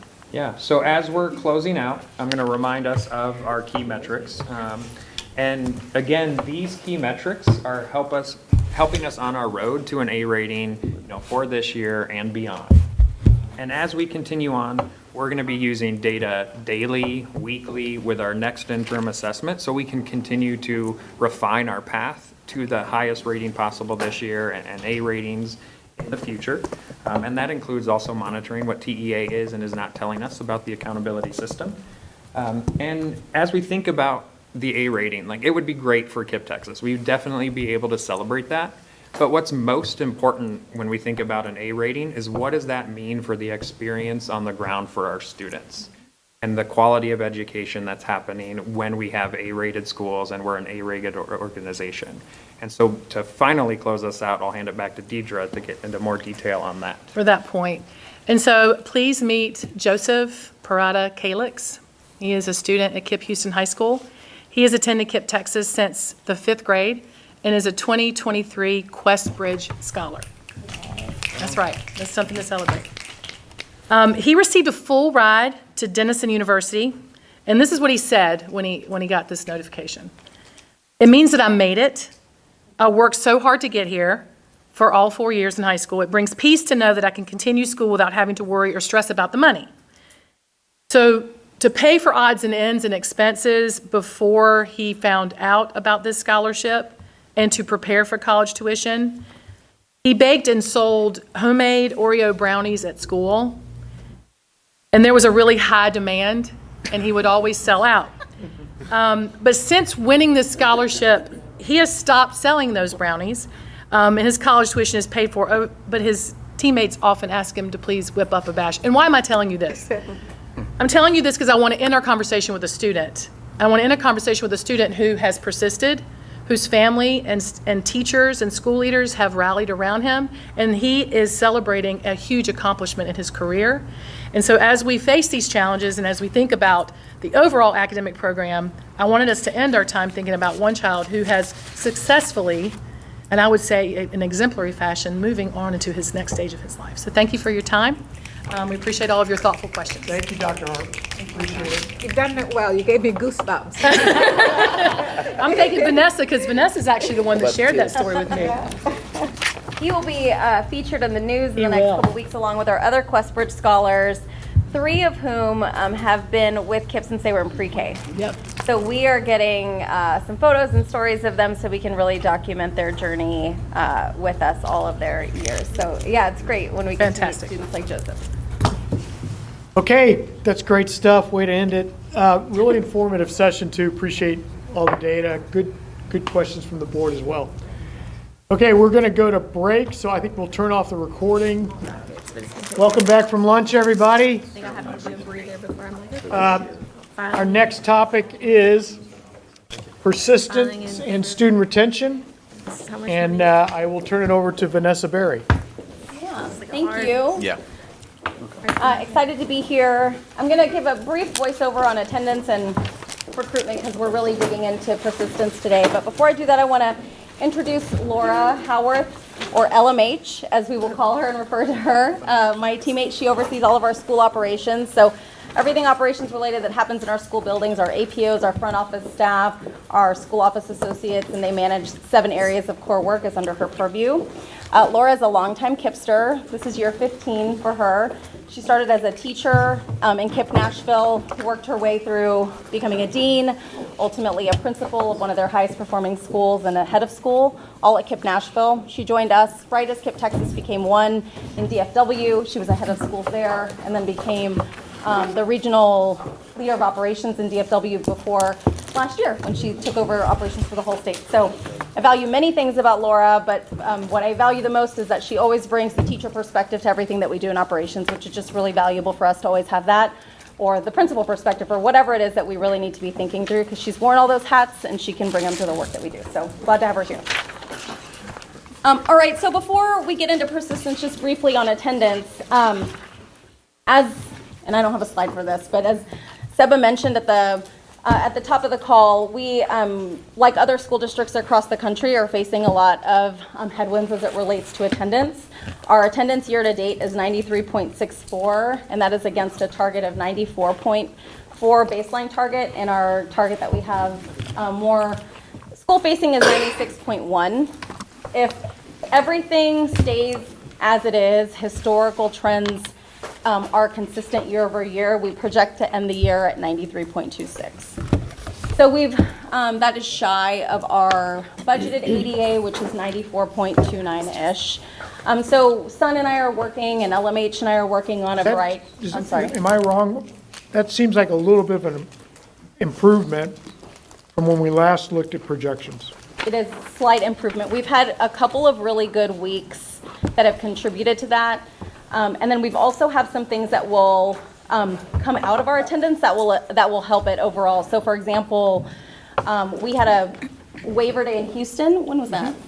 Pre-Thanksgiving. Pre-Thanksgiving. Well, we had school and other schools around us didn't. So currently that's factored into our attendance. It was a low attendance day in the 80s.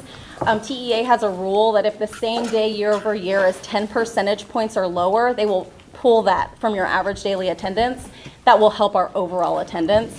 We have a few waiver days that will come out, so we'll see a slight increase from that. But we've had a few good weeks. I mean, right before the holiday break, we had record attendance last week. We had a really strong attendance week today. It's looking like it's going to be a good attendance day. So we're seeing some positive impacts of the efforts that we have right now, which is a lot of work with our APOs, working with our school leaders around calls, around what we call our truancy play. We're not going to truancy court or anything like that, but there are these steps that are letters and meetings with parents that is our truancy prevention plan that seems to be working in our favor. So one other thing that we're doing is looking at all of our schools, and if we wanted to get to this 94% mark, which is our budgeted attendance, what would schools have to do to get there? So an example would be if I'm school A, if I need to get there, are you missing it? Oh, sorry. She's stalking you. Suddenly, I'm not sure what's happening. Something is happening. Yep. Uh-huh. My boss is around me. Well, I just was like, I don't know if there's like a banner behind me, but it's exciting. Just want to see if you could handle the pressure. I was until it was like right on my shoulders. Yeah, I'm good. We're looking at each school and saying, okay, if we need to get to this 94-ish mark as a district, where does each school need to improve? Their projections show that they're going to be here. How much more can we push school A to get there? So we've looked at every single school to see what's a realistic push, what's not, to just see what incremental incentives we can put in place by school to try to get closer and closer to that. Right now, it doesn't look like we will hit the 96.1. So we're trying to do everything we can to at least get to this budget 88 threshold, which is important for our organization.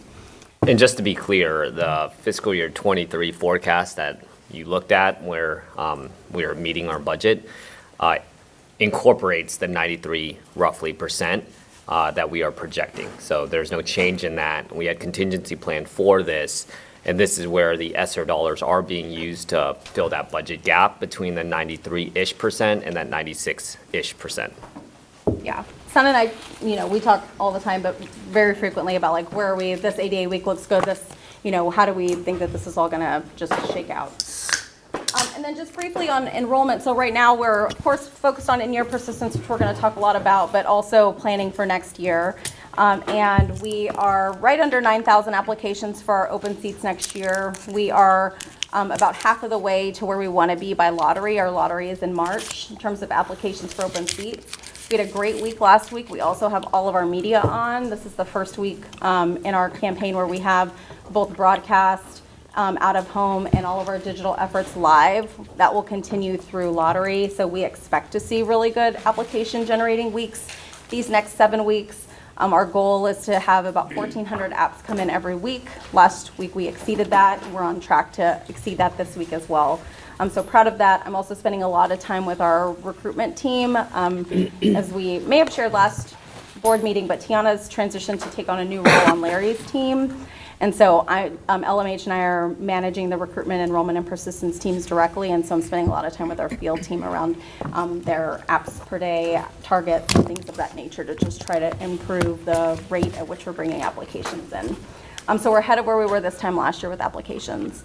One analysis that we're doing right now is looking at the numbers that we use to create our enrollment targets. They have a baked-in attrition percentage. We expect to lose this number of kids based on historical numbers. We are comparing that baked-in number with our projections from persistence because it's been a little worse than we expected, and the number of families who've said that they're going to leave us next year to see if there might be some more open seats that we need to create as a result of that. So we'll keep you updated on that at the upcoming board meetings. All right, so let's talk about persistence, yeah? We can skip this slide. I just voiced over some of that. And one more time, the definition of persistence.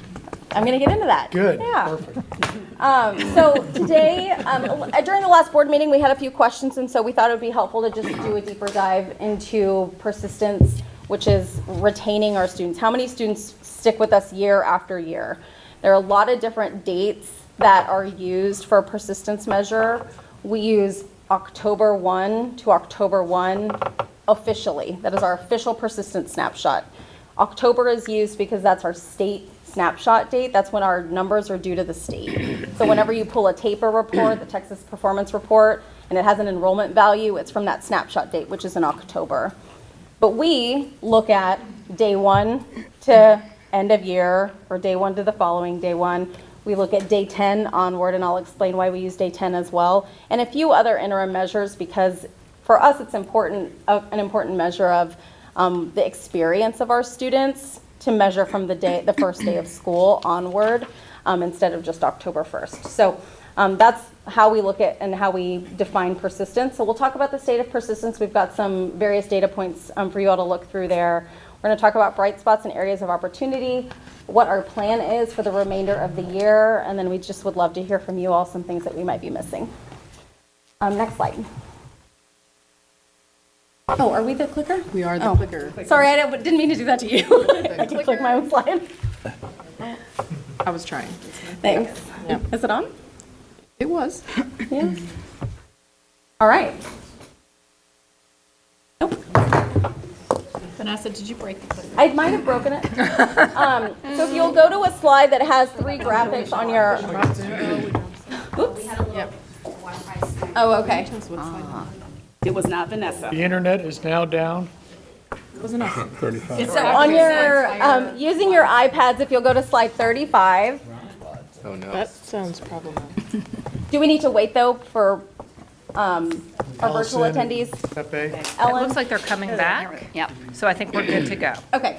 Recording in progress. Okay, great. There you go. All right, sorry about that. All right, so we're on slide 35. As we said earlier in the board meeting, attendance, enrollment, and persistence, there's this interplay between those 3 terms. Enrollment is the act of the acquisition, the one-time acquisition. So in customer acquisition in a retail sense, we got somebody to start shopping at Gap compared to Old Navy. That is enrollment. They're there. Persistence is their year-over-year continual enrollment with us. So they've maybe joined the Gap. I don't have any audio, do you? Frequent shopper program, right? They're a loyal customer. We'll wait for that. But come to the meetings and you can always hear. I think they dropped again.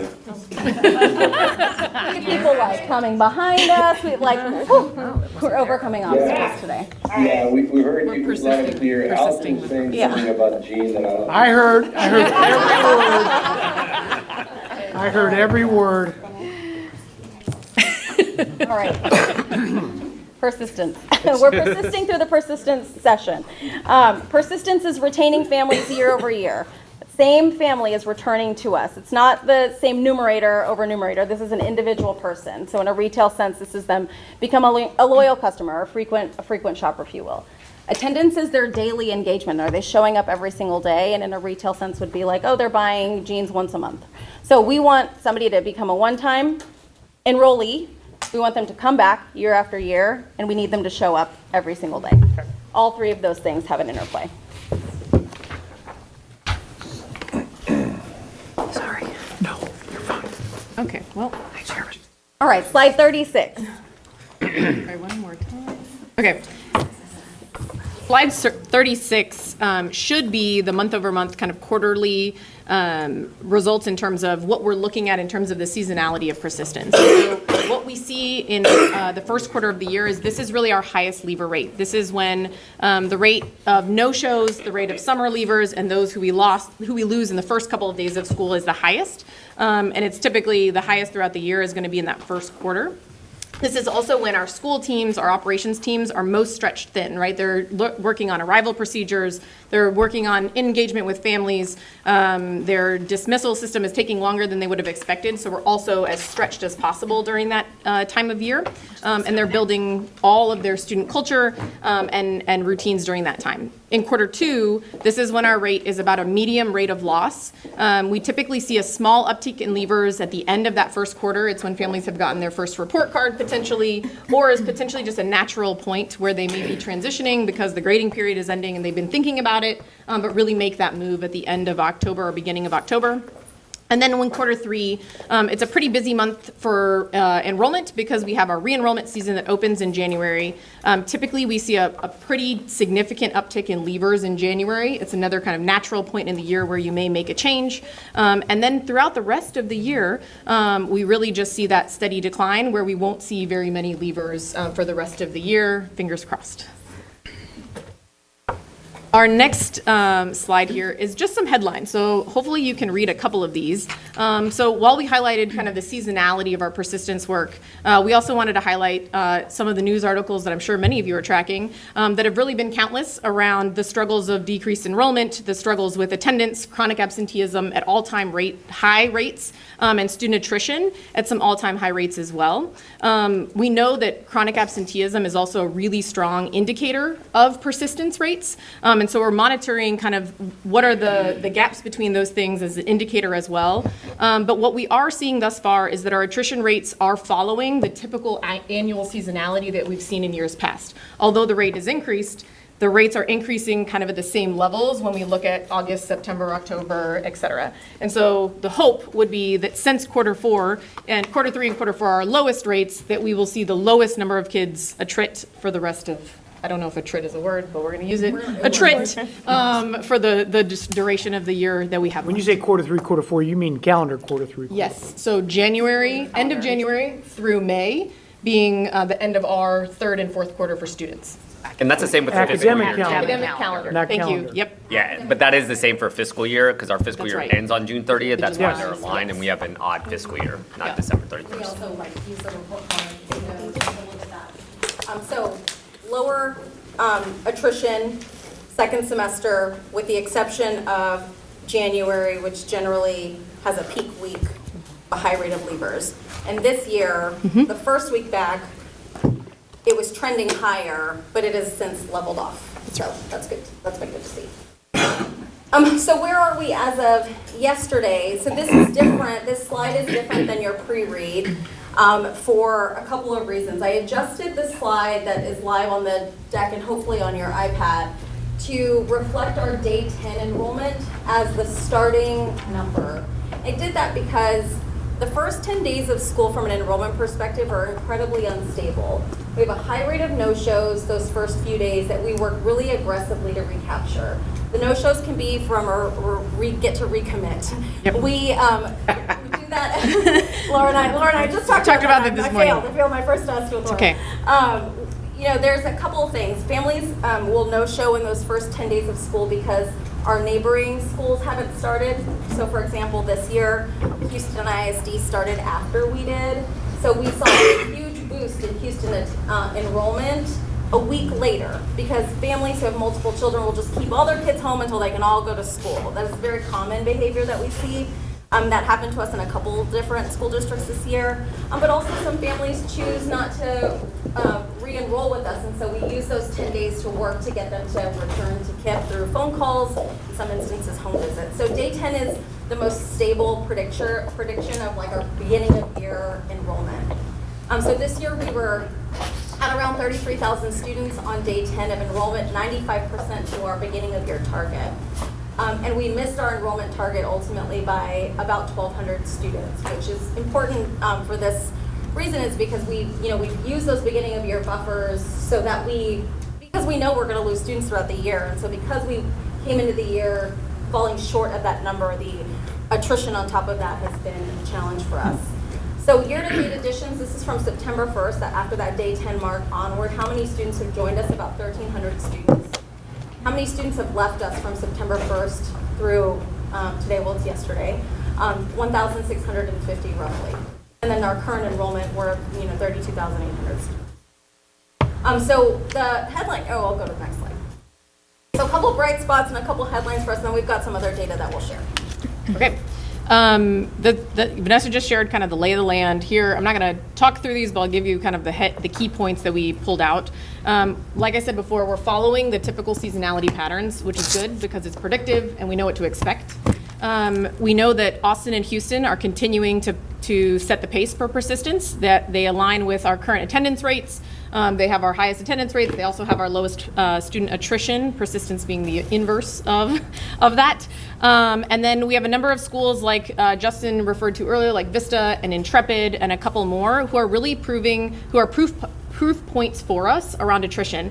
Vista's lost 1 student year to date, and Intrepid has lost 3 students year to date. So we know that it's possible, and it's important for us to have those proof points to then replicate practices, but we know it can happen. What's concerning, when you really remove the first 9 days of highly fluctuating enrollment numbers, we have lost more students than we have enrolled year to date. We don't have a data infrastructure to support strong visibility to attrition data. I cannot tell you how many hours and minutes went into pulling the numbers because our numbers did not match across different platforms. And therefore, if we, who are intimately familiar with this work, took lots and lots of time to find the data than others who are on the front lines, who are really in the work, must have immense difficulty or are not looking at these numbers at the rate that we would want them to as well. And just to add to that, I added here to this slide the sourcing as well. It's not just the visibility and accuracy. So this first day 10 enrollment, the only place I could find this was an email, an internal email. Year-to-date additions was a manual pull. We had to download data from our SIS system, pull out dates, create our own position goal to get that number. Our year-to-date student leavers is on a Google sheet that one of our teammates created, and then our current enrollment is from our actual enrollment infrastructure, which is the KIPP portal. So just to pull that, 4 different data sources, and it took me an hour and some change last night to get updated data, not the hours that we spent the weekend prior to doing what was in your board deck.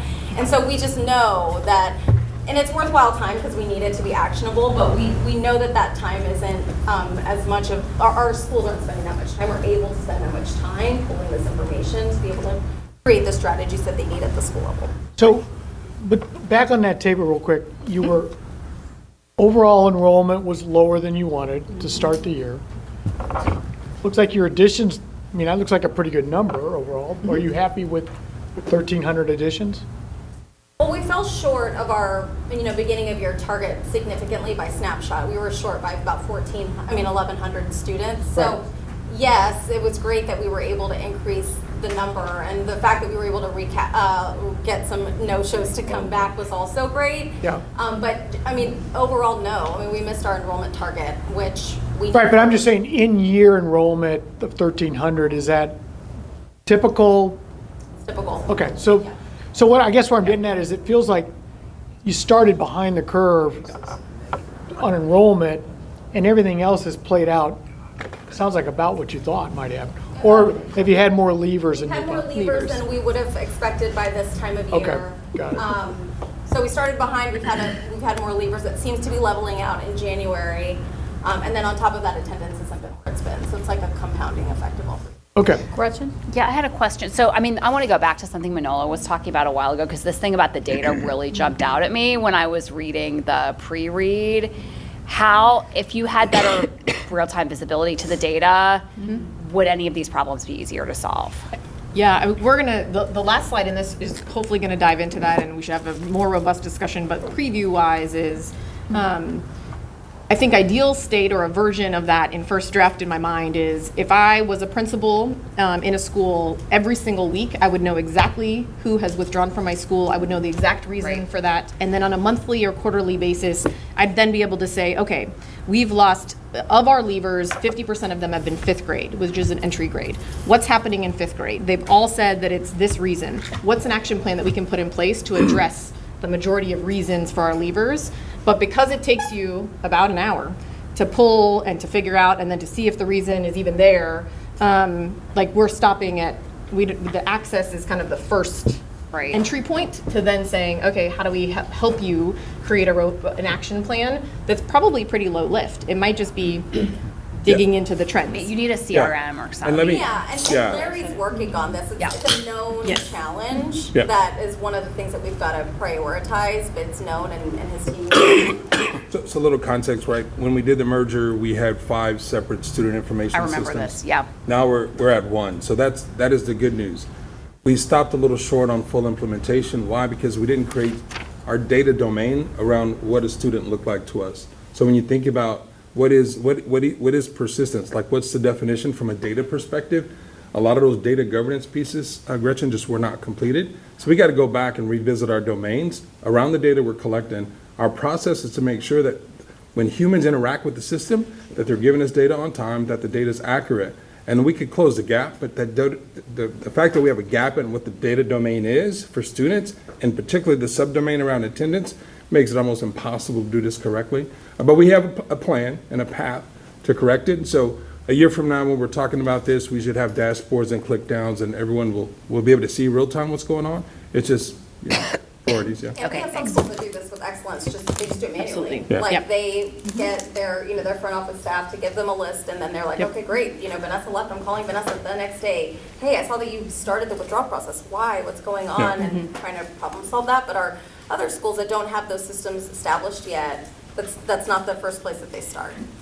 Yes, and our schools that struggle the most are most overwhelmed by other things. And so then putting an hour of time on top This of is not that a just priority. compounds the Yeah. problem, right? So the schools that need it the most don't have what they need. Yeah.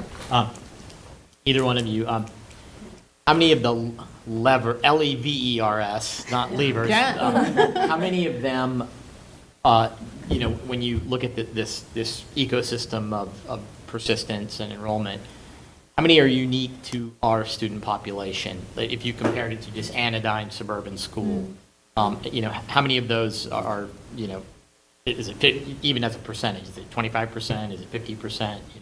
The levers to pull to get a family to stay with us? Big factors that are unique to our student populations compared to, generic. I would say mobility. Mobility that we is a higher rate of mobility That's than right. traditional ISD. 50% of our leavers are citing some form of reason. Another 30 some odd percent is some transport-related reason, which is those, oftentimes are connected. We're getting much better data from our re-enrollment process this year around those subcategories, and we'll talk a little bit about that. Would you add anything else to mobility?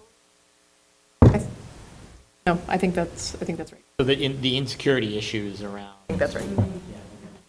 Is there any issue correlated to immigration trends, or whether it's DACA or different things that we read about in the newspaper that would affect our families? We should pull up, I can pull up the raw data. Immigration is a category that you can select when you are withdrawing. If there is a slide up ahead with reasons, the bar graphs have a lot of colors. And so it's a little difficult to see, but I can pull the raw data and we can get the exact number that are citing that. Oftentimes, majority of times, and what we've instructed school staffs to do is if a family is willing to disclose that information, which they have to make that choice, then oftentimes the email comes to me. It probably goes to Ellen or the regional superintendent to see if there's support that we can put in place. But you'll also note, and we'll talk about this also, other is a reason. And we're seeing a lot of other, and I would hypothesize that there are likely immigration situations that are going down as other because someone is potentially not comfortable to disclose information to us as well. But we can give you the exact number. I can pull it up in a second. Yeah. Okay, the last two, going back to kind of concerning, the last two kind of headlines we have on concerns, we're seeing our highest leaver rates in pre-K3, pre-K4, and kindergarten. So those three grade levels are our three highest. The next closest one is ninth grade. So nothing in between there is kind of showing up, which is something for us to dig into about what is the family and student experience, what are they expecting from those grade levels, and how can we make the pre-K3 through 12 experience really feel like cohesive and that this is a commitment for the long term with KIPP. And then lastly, about a little over 50% of our leavers are new to KIPP. And so we do look at students who are leaving us, whether they've been with us more than 1 year or whether this is our first year with us. And the majority, a little bit over the majority are new to KIPP. We have seen in the past that new to KIPP is a higher percentage than it is currently, which means that we have returning students that are leaving at a higher rate than they have in years past. And so that's something for us to dig into as well, potentially mobility, but there are probably other factors at play with just general satisfaction as well. The top-cited reason for those grades is being the second reason is something in the academics category generally. So for our pre-K3 students, like come up are like just readiness, the day, potty training, a variety of things in that category that then becomes part of the academic program, or they classify that as academics. And similarly with kindergarten, there's like this academics layer that we are doing a better job of getting information. So a little bit more data just to show year over year. We saw a great dip in a positive way in attrition during the COVID year. Most schools did. Families did not transition during that virtual year. So that good leaver rate of 3.6 was what other schools experienced as well. And last year, particularly year over year, that post-COVID attrition aligned with peers, and we saw a dip that was a attrition rate that was bigger than what we saw pre-COVID. And then this year we're seeing a slight increase in our attrition percentage year over year so far. Christian, was that question? No, I was just reaching for the iPad. And then we also we talked to some of our friends at peer CMOs, and everybody measures persistence differently, different timelines. So that's why I put that in parentheses for everyone. But the three that are multi-city, Texas-based, IDEA, Compass Rose, and us are seeing similar trends. It's a little bit worse this year They're trending to have worse persistence year over year, and the same reasons, moving or something in the category around just what they're choosing for their family. But we seem significantly worse than YEP. Is that right? 18% versus 11 and 4.8. Well, it's not the same time period, so that's why I put that in there. But yes, it's a similar time period, and Compass Rose is a similar time period. Ideas was just for a few months. Okay, got it. They ended the year at like 15% last year. I think that's right. So Idea. Idea did. But because they only had this year comp through August or December, I just wanted to make sure that at least their numbers were apples to apples. But yes. And then YES is year to date. I mean, it's interesting to note, YES has maybe 2 elementary schools, 3 elementary schools. Most of their schools are middle and high school. Elementary schools where we're seeing the most attrition. So, it's not quite apples to apples, but it's a good push for us to really figure out how to get back to at least being on par with YES and IDEA. And then, continuing to get back to where we want to be, which is 10% attrition. Compass Rose, for context, they're a small CMO. They are in San Antonio and Austin, and about 4 schools across the 2 cities. They're in the Manor area. Idea in terms of regions that we share, they're in Fort Worth, not Dallas, Houston, San Antonio, and Austin. Vanessa, are we tracking? Do we have an idea of where the students go? Are they leaving the state? Are they going to? Thanks for that. Yeah. Next couple of slides. We do have a way of tracking this information. Unfortunately, one of the gaps, and we'll talk about this in our areas of opportunity, is our process of the withdrawal process. When a family says that they want to withdraw, that's handled differently at every school. We've talked about this before. We're working on that. Through that process, a family should say, like, hey, I want to go from this school to, let's just say, Del Valle ISD, because we're in Austin. We capture all of that information. That is 50% of the time not happening. However, on the back end, through our Texas records, we have a records exchange in Texas called T-Rex. We have to send student records to those schools. So through a very manual process, we can pull where we have sent records and extract that. All that to say, what we are finding is that the majority of the students who are leaving us are enrolling in a neighborhood public school and not necessarily another CMO. The highest cited CMO that leavers are going to is Harmony. But again, it's not complete information. So, reasons. If we took out pre-K 3, pre-K 4, and kindergarten, what would our percentage be? We did take this out. We have that somewhere because we were looking at Yeah, I can find it probably before the end of the session. I'm going to find both of those numbers, but I don't Take have you it about off an the hour? top. Yeah, it might take about 90-ish minutes or so. If you look, yeah, I'm trying to think, the pre-K 3 rate is 7.2. Okay, I can pull the comparison and we can pull out the denominator of pre-K to figure that out as well. Thanks. Do we know why they're leaving for Harmony? that would be something I have to get back to you on and actually look at the specific Harmony leavers and some of the reasons that they're deciding to go there. Harmony is that, Harmony is another charter network.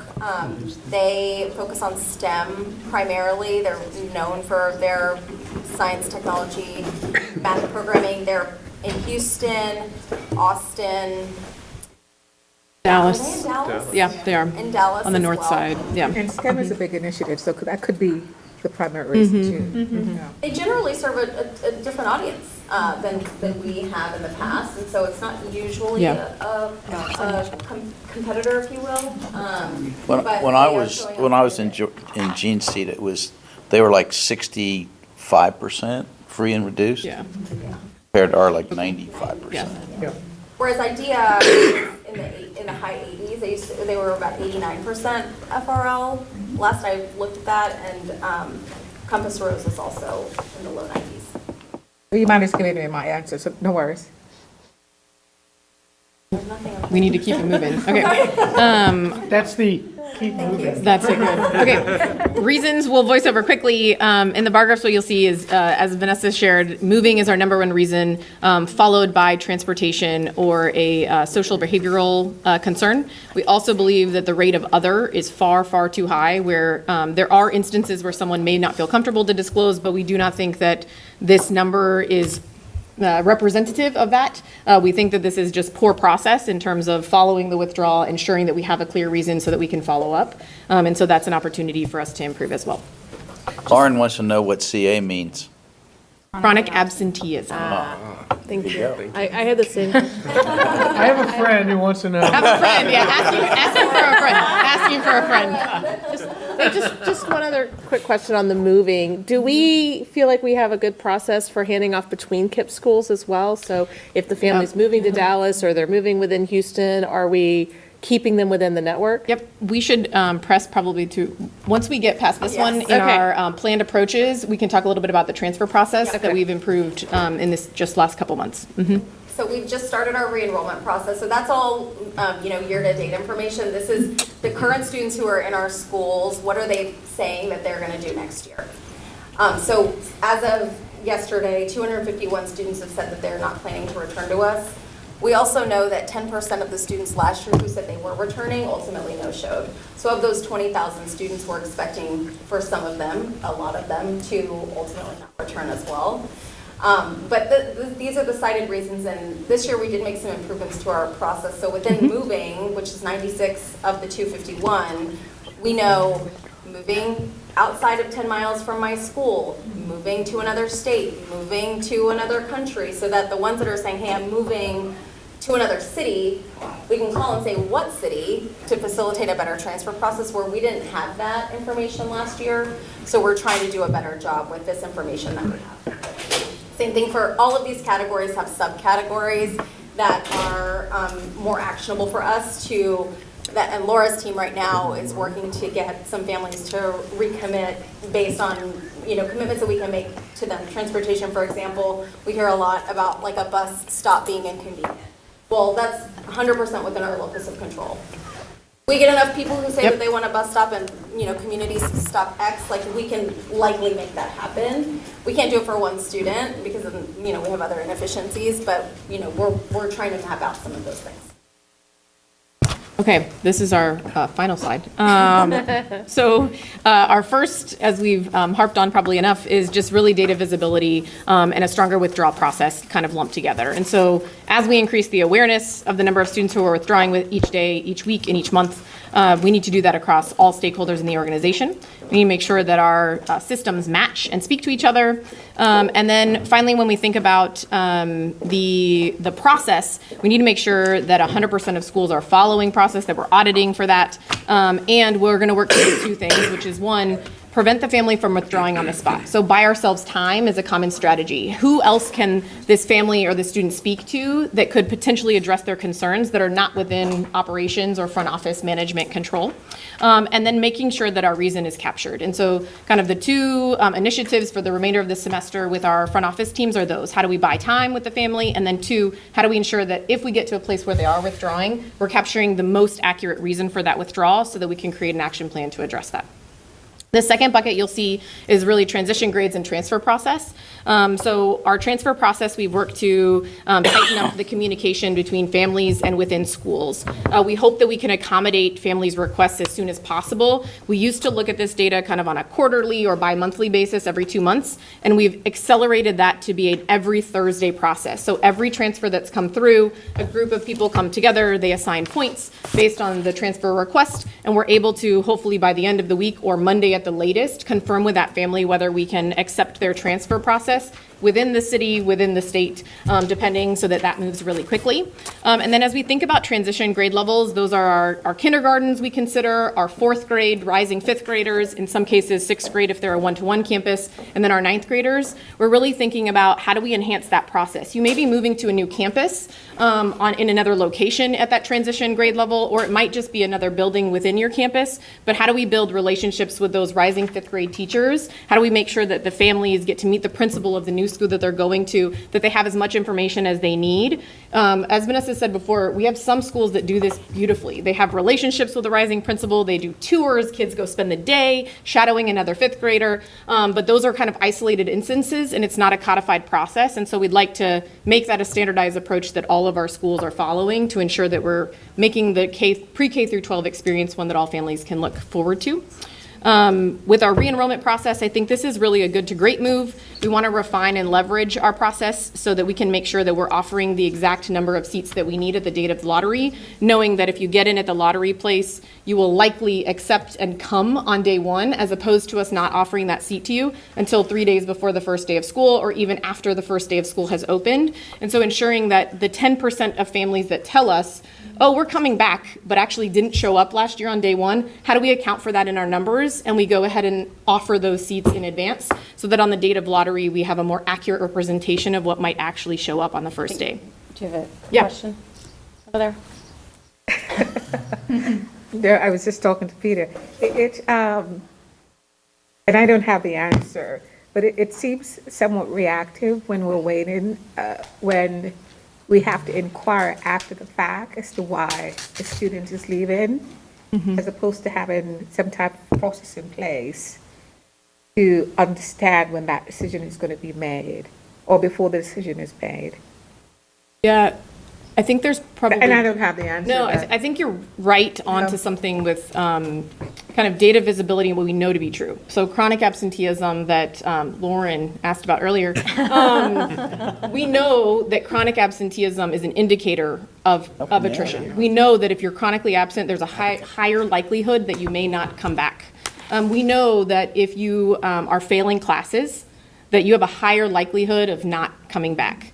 We also know that if you are not involved in extracurricular activities at your school and feel a part of belonging at your campus, that you have a higher likelihood of not returning. And so we have that knowledge. We don't have a way yet of kind of putting all the pieces together efficiently from a data perspective, right? And so it's this idea of, in my mildest dreams, like a dashboard, right? Where I can look at Laura and see like how many classes is Laura failing? How many, what does it look like for Laura's like as a student view, so that then I can say, wow, in September, these are like the 10 to 20 kids who may be on my radar for more likely to attrit than others. Indicators. Right? Exactly. And then I can schedule a parent-teacher conference. I can ask directly and say, hey, like we know that this has been kind of a rough start to the year. I want to know what you're thinking, how are you feeling, but really kind of systematizing that. There are school leaders and schools that do this beautifully, that people are, that's what they're doing. We know that, but it's about how do we scale that across the 59 schools in a meaningful way. And so I think you're onto it. The nice thing about re-enrollment, since it opens January 9th, we have kids in seats until May. And so when a family is telling us, I'm not planning on returning, we have a long window and a runway of time to get them to recommit. But they have already, in essence, made their call. So potentially, we've already lost them at that point as well. But I think that's a good push and something we're thinking about also. Laura, what about the 10% that leave during the summer? And, what kind of engagement things are you looking at to make that number less? Yeah. Our next point. NTK, before Lauren asked that one, is new to KIPP. And so we're thinking about, I got you, what does that cultivation process look like, right? And so we're thinking about like, when is it most appropriate to have an event for new families to do that orientation day? We're thinking about what does it look like to potentially, my big other dream is to have all of our rising students come in for a half day, 10 days before the first day of school, so that they can see their locker, meet their teachers, and really get excited, so that even if the first day is a little nerve-wracking, they still come back because they've already built kind of those relationships. We're talking about newsletters to families so that they're informed. What I think about in a strong new to KIPP cultivation plan is this idea of two things. So you want to bring the woo, which is like, I want to get you excited and jazzed about coming here because it's so special, and I want you to be fully informed. You need to know what day and what time, where the car rider line is, what uniform is, what supplies I need. So it's this balance of joy with information. And we have some schools that do one or the other really well, and then we really want to get that, really make that connection strong as well for this year. Vanessa, Laura, we need to move on. Yep. So, Okay. but really, thank you very much. Thanks for the great insight and information. Yeah. So, appreciate it. I like enthusiasm. Yeah, when I think about my time as a principal, this was something that I was very passionate about, is keeping our kids over time. When I think about the story that Deidre shared as our KIPP Houston alum, starting in 5th grade, like that's what we want. Can I ask a question about data, but going back to the issue of data, are there any economies of concentration here between the opportunities around this and the opportunities in other parts of the organization? Do you have like a data excellence problem that you could solve by sharing? Great question and push, Manolo. In fact, Vanessa, when she was presenting, mentioned the name Tiana. We've recently named a deputy chief who's responsible for data transformation. And there's now a team, a tiger team, whose intent is to solve these data problems across the system and like sort out, like again, our overall data model, as well as the individual domains. So it was just work that we hadn't invested in strategically yet. Individual teams are working on their own data needs and reports, and now we're doing it at the enterprise level. Thank you. Thank you all. We're going to move on to our next topic, which is the strategic plan update. I think it's an update, right? It's not, it says recommendations in the script. No recommendation. I think it's a Update. recommendation. We recommend that we give you an update. We recommend an update. Great. I'm all in on that. Okay, so I'm going to turn it over to Ann and Ethan and Aaron, I think. So quickly, before we talk about our strategic plan, I just want to acknowledge that we are in event Strategic plan needs money. Yeah, that's right. Money doesn't grow on trees. You got to come to these events and buy tables. But we're really excited about the fact that this year, for the first time ever, we're hosting an event in every city. That means we have an event in San Antonio. We actually have a golf tournament in DFW and a forthcoming fall event.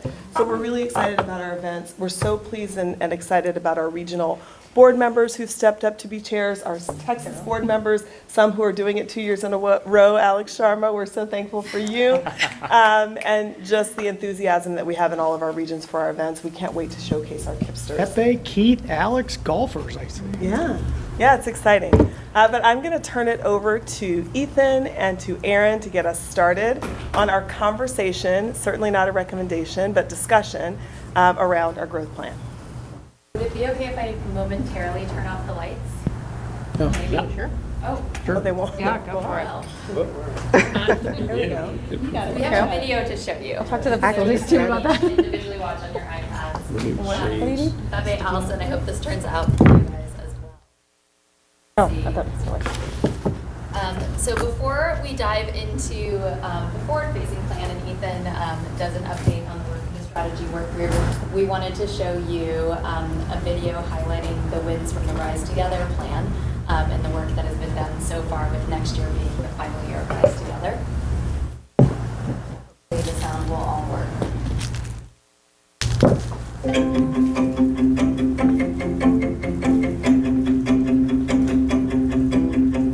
Over 20 years ago, I started working at KIPP because I believe in the power of education.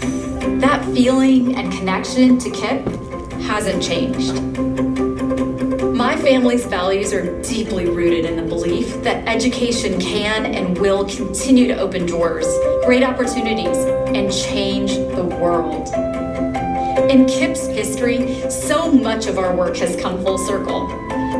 We currently educate 34,000 students in 59 schools across the state. And we have over 145 alumni who have come back to work for KIPP Texas. As we look forward, we have some very ambitious goals as we prove what is possible for children growing up in under-resourced communities in Texas and across the country. Our North Star is to educate 100,000 students in the state of Texas who today don't have access to a high-quality education, and attain a 75% college graduation rate, which is the same college graduation rate at which affluent children complete college.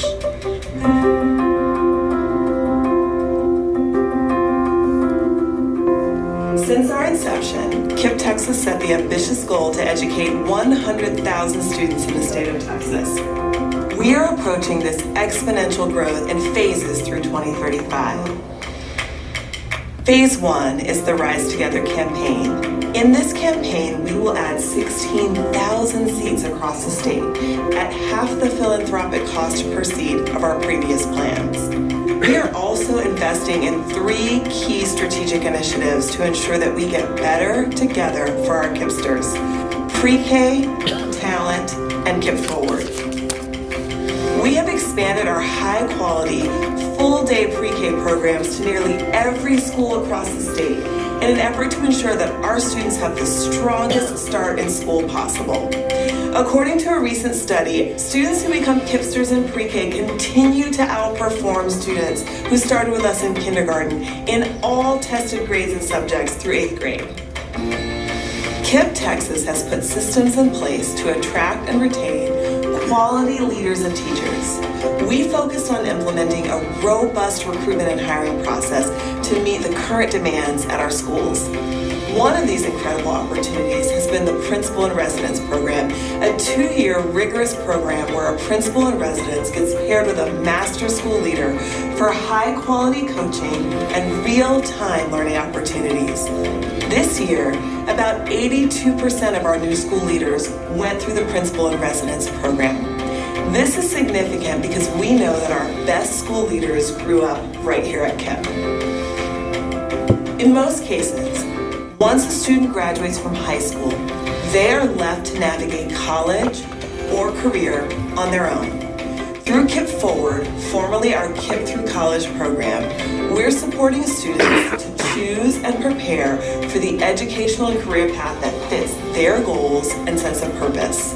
We are so proud that our KIPPsters are currently graduating at rates nearly 4 times higher than the average low-income student.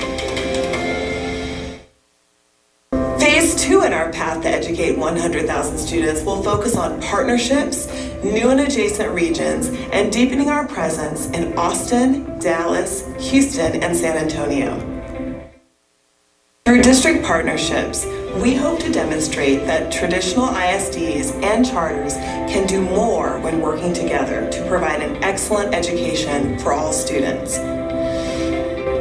We want to ensure that all KIPPsters have access to high-quality schools from pre-K 3 through 12th grade. The goal is to provide a consistent school model, including transportation, facilities, and academic programming in all regions and at all schools. Focusing on new and adjacent regions allows us to expand our impact to students outside of the current 4 regions and moves us toward our long-term ambition of educating 100,000 KIPPsters.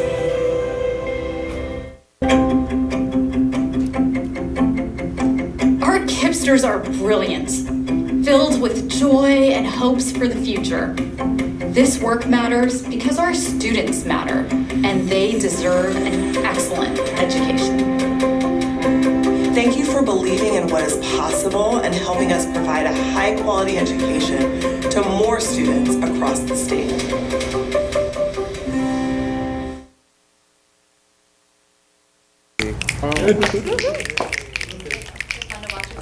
Oh yeah, and I'm wearing the same outfit on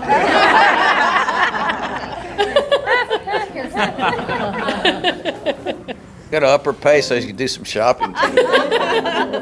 Frequent shopper, we need you. Yeah, we need you to come back here. Gotcha. That's great. You good? That was really good. So we know we spend a lot of time talking about what are the bright spots currently for the organization, What are the places where we really need to double down and focus on, where we might be off track, where we might need to put renewed focus on that we have concerns about? And so what we wanted to do was first pause as we're thinking about where we're headed with the upcoming multi-year plan, which we touched on briefly in Dallas at the last meeting. Have Ethan share a deeper dive into the work that we've done in the strategy work group, and then talk about the path forward to bringing that multi-year plan together with the communities as we head towards June over the course of the semester. So I'm going to turn over to Ethan to talk through what we've been working on the strategy work group as our fearless leader of that space. Sure. No, thank you, Erin. So Erin and Ann asked me to lead off with a little bit of my view on the case for growth. I'm not going to do anywhere near as good a job as Seba and Ann just did, but thought it'd be helpful to just share a few reflections. It's a conversation we've had a lot over my time at KIPP, kind of periodically. My own bias, just to share it, my day job is, a big part of my day job is helping companies grow. So it's a very kind of natural motion for me. So asking why grow is a bit like why should I get out of bed in the morning? But I think it's good to reflect. We just had a big conversation around, we're coming out of COVID. It's been the roughest 3 years probably in our history. We have a lot of academic challenges. So I think good to ground us in why are we even talking about growth right now. In the corporate world, it's in a lot of ways a lot easier because it's often one of the best ways to deliver financial returns. It's a great way to also destroy a lot of value if you don't do it in a measured way and in a thoughtful way, and I'll come back to that in a bit. I think in the nonprofit space, it's helpful to go back to the mission. So for me, Why Grow is really centered on everything you just saw, and the reason I think we're all here today and why we come to these meetings and come to the dinners and put so much energy and effort into it. That fundamentally, I believe that KIPP offers a better alternative for our kids. The kids that we educate, and that the world's a better place because we added 16,000 seats after we came together as a region, and the world will be a better place when we get to 100,000 seats and providing those opportunities for so many more kids in the state over the next few years. Now, we're not perfect. We've got a lot of challenges. We just heard about a lot of those challenges. But our reason for being is to educate more and more kids and provide them the opportunity, a better opportunity than they would have otherwise. So for me, it's all grounded in that. I think there's a lot of other kind of related benefits to growth, and I think we've seen that over the last few years as we came together in KIPP, Texas. There's benefits to scale. There's, it allows us to have more financial resources to devote to some of the academic programs that you heard about earlier that lead to better academic outcomes for our kids. It provides more opportunities to learn and experiment from a larger footprint to prove out what works and kind of continually get better as we kind of reach that 75% college attainment target and our other metrics that we've sent out. It provides growth opportunities for our people. I think the really inspiring stories that we heard from Justin earlier about sunsetting Vista and how we're working to keep some of those great leaders in the system. A bigger footprint allows for those development opportunities and those placement opportunities. It allows us to attract better and better talent over time. So I think there's a lot of kind of related benefits to growth and scale that we're starting to prove out. So for me, that's a bit of the case for growth. Again, as I mentioned, there's challenges to growth if you don't do it thoughtfully, if you don't do it in a disciplined and measured way. It can distract management, it can erode outcomes, it can erode kind of your brand in the community, and it can create unsustainable financial situations. If you're not really thoughtful about where do we put new schools, do we put them in the place where there's the most need, how do we manage it if we put them in a place where there's need today, but maybe not in 10 years' time, is the gentrification and kind of the underlying demographics of the community change. So it's hard. And so a big part of what we do as a board and a big part of what I've done since I joined the board several years ago in working with Erin and Ann and the many of you on the strategy working group is helping support management kind of get that balance right.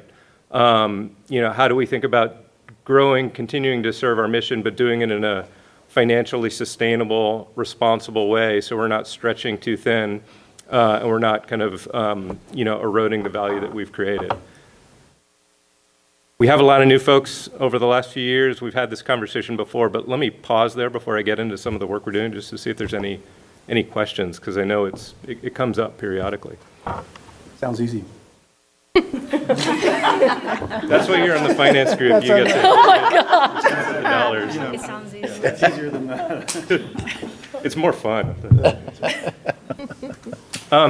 Cool. So what we've been up to, it really is. Let me just throw it.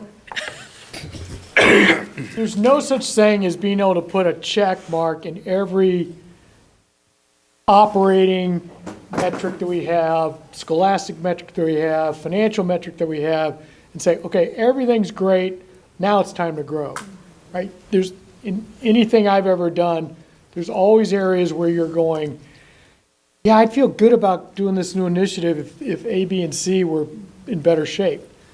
It happens all the time. So you have to fall back, in my opinion, on, do we know where we have soft spots? I think the answer is very much yes. Do we have the right leadership team and the people in place to address those soft spots? Yes. And in general, do we have the right governance and view of the future together that says that we're going to go about this in a smart and pragmatic way? And I think you can say yes to all of those things I threw on the table. And so there's always, in any kind of scenario of growing, there's always a level of uncomfortable or uncertainty. It's just the nature of the beast of growing. So I think that's the one thing I would throw out there is if you feel uncomfortable because some things are not working like we'd like them to, that's welcome to the opportunity. And well said. I think there's a tie to this and even to the prior conversation, right? Because we do know gentrification, housing costs and affordability and unaffordability in so many of these cities is driving our families out. Austin is a huge case study in this. So the better our data of where students are going and families are going, the better that is. I think that will help make these decisions easier if it's clearer where those demographic trends are and where our families are going. I think it will make this conversation in some ways easier of, hey, all of our families are now in San Marcos or Reno or wherever it is for the market, and how do we follow them? And obviously, the political environment in the various areas you guys evaluated as something that's part of this, I assume. Thank you for that, though, Ethan. So as the strategy work group, this is a lot of what we do and a lot of what we've been wrestling with over the last, really forever, but as we've kind of started to chart this next phase of growth is looking at putting a lot of rigor into where is there more opportunity in the 4 cities that we're already in, the 4 regions that we're already in, getting to that neighborhood by neighborhood level of detail, looking at the political environment, trying to project out how that might shift over time.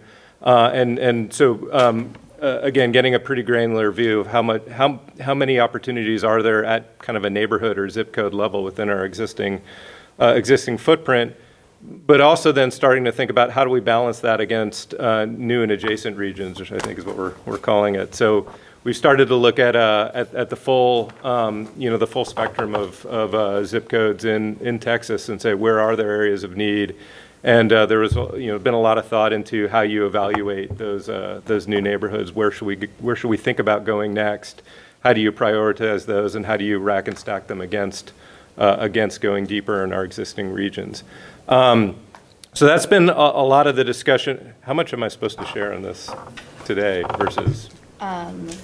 That's probably good. Is that about it? Okay. I don't want to, we're not yet ready to make a recommendation. That's what the guidance was. Good self-monitoring, Mr. Phillips. So we're working towards a recommendation on that footprint and what that might look like. The other piece of it is a bit more of the how. So as we think about kind of moving into, looking into other regions, district partnerships, looking at a greenfield expansion into new regions. What might that playbook look like, and how do we make sure we're doing it in a disciplined and balanced way? I can go into more detail, but I'm getting the. You're good. Done. So you all, as I'm so glad that we grounded this conversation in what's been done with Rise Together, because we are a growing organization. So much of what we've accomplished thus far is because of growth, and we're looking ahead to further accomplishment as a result of growth. And yet, at the same time, we've had some good pushes from our strategy work group, members online. Allison, thank you for the push around Case for Growth, of really understanding beyond the altruistic, more seats for students who deserve them.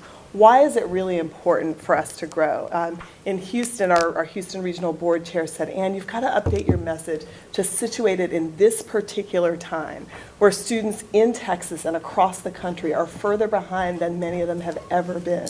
We're in an educational crisis, and how is KIPP a part of changing the narrative and changing accomplishments for students at this critical juncture? And so for me, when I think about the case for support, if you're looking for some talking points for your friends, I think about it in this way. One, I situate it from the end goal. The end goal to me is the last few words in our mission statement, and that is to create a more just world. So if that's our objective, working backward from there, how do we get it done? How do we actually create a more just world? And for me then, I'm grounded in the fact that 1.4 million children in our state are still zoned to schools that will not provide them the opportunities that they need to achieve at their greatest level of potential. And Aaron can share data that we've even seen in looking at reading levels post-COVID that grow that number to 2 million kids. So when we think about 100,000 students, that's less than 10%, but it creates a proof point. So when I looked at the largest districts in the state of Texas, at 100,000 students, 100,000 seats at KIPP Texas, we would be the 6th largest school system in the state of Texas. Think about what that does to situate us at the table when we're talking about what is possible for students growing up in low-income communities. Like, this is game-changing when it comes to influencing not only what happens for our current KIPPsters, what happens for future KIPPsters and kids all over the state and country who are growing up in low-income communities, deserve educational opportunities, and actually will achieve at the highest levels when given the opportunities. So that, to me, is point one. I would say point two is, if what you're concerned most about is our current KIPPsters, and I think, Ethan, you made a great point.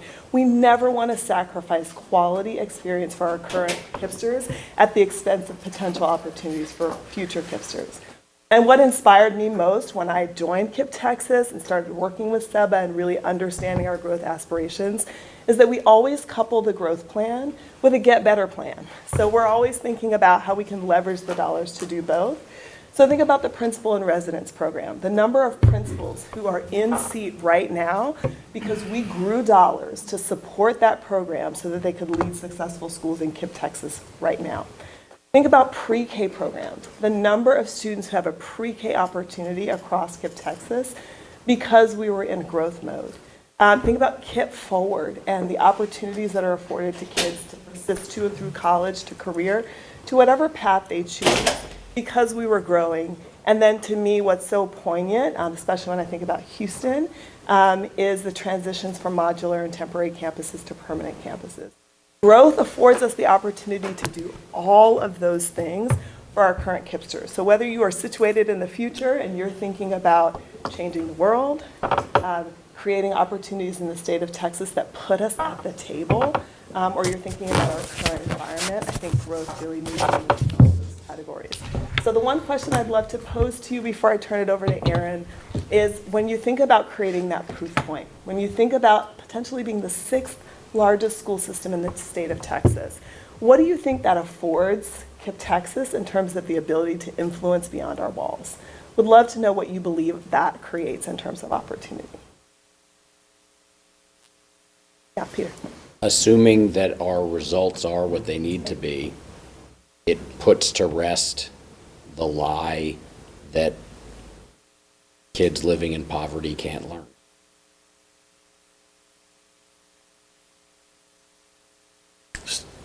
Peter's lead into that is where I am, which is we have to prove the possible on academic performance, and we need to create a gap.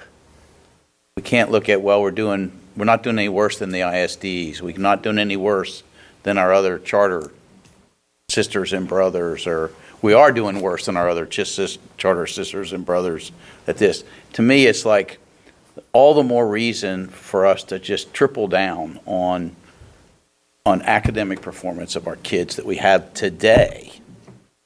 Because that, to me, that's the critical conversation. That's what sells. Pretty buildings don't sell. They're nice. That's what sells, and that's the real struggle right now, which is we aren't marketably better, really, looking at all this data, and we've got to be better. Our kids have to perform at a higher level, meaningfully higher level. And then it's like, Peter's exactly right. We've proven the possible.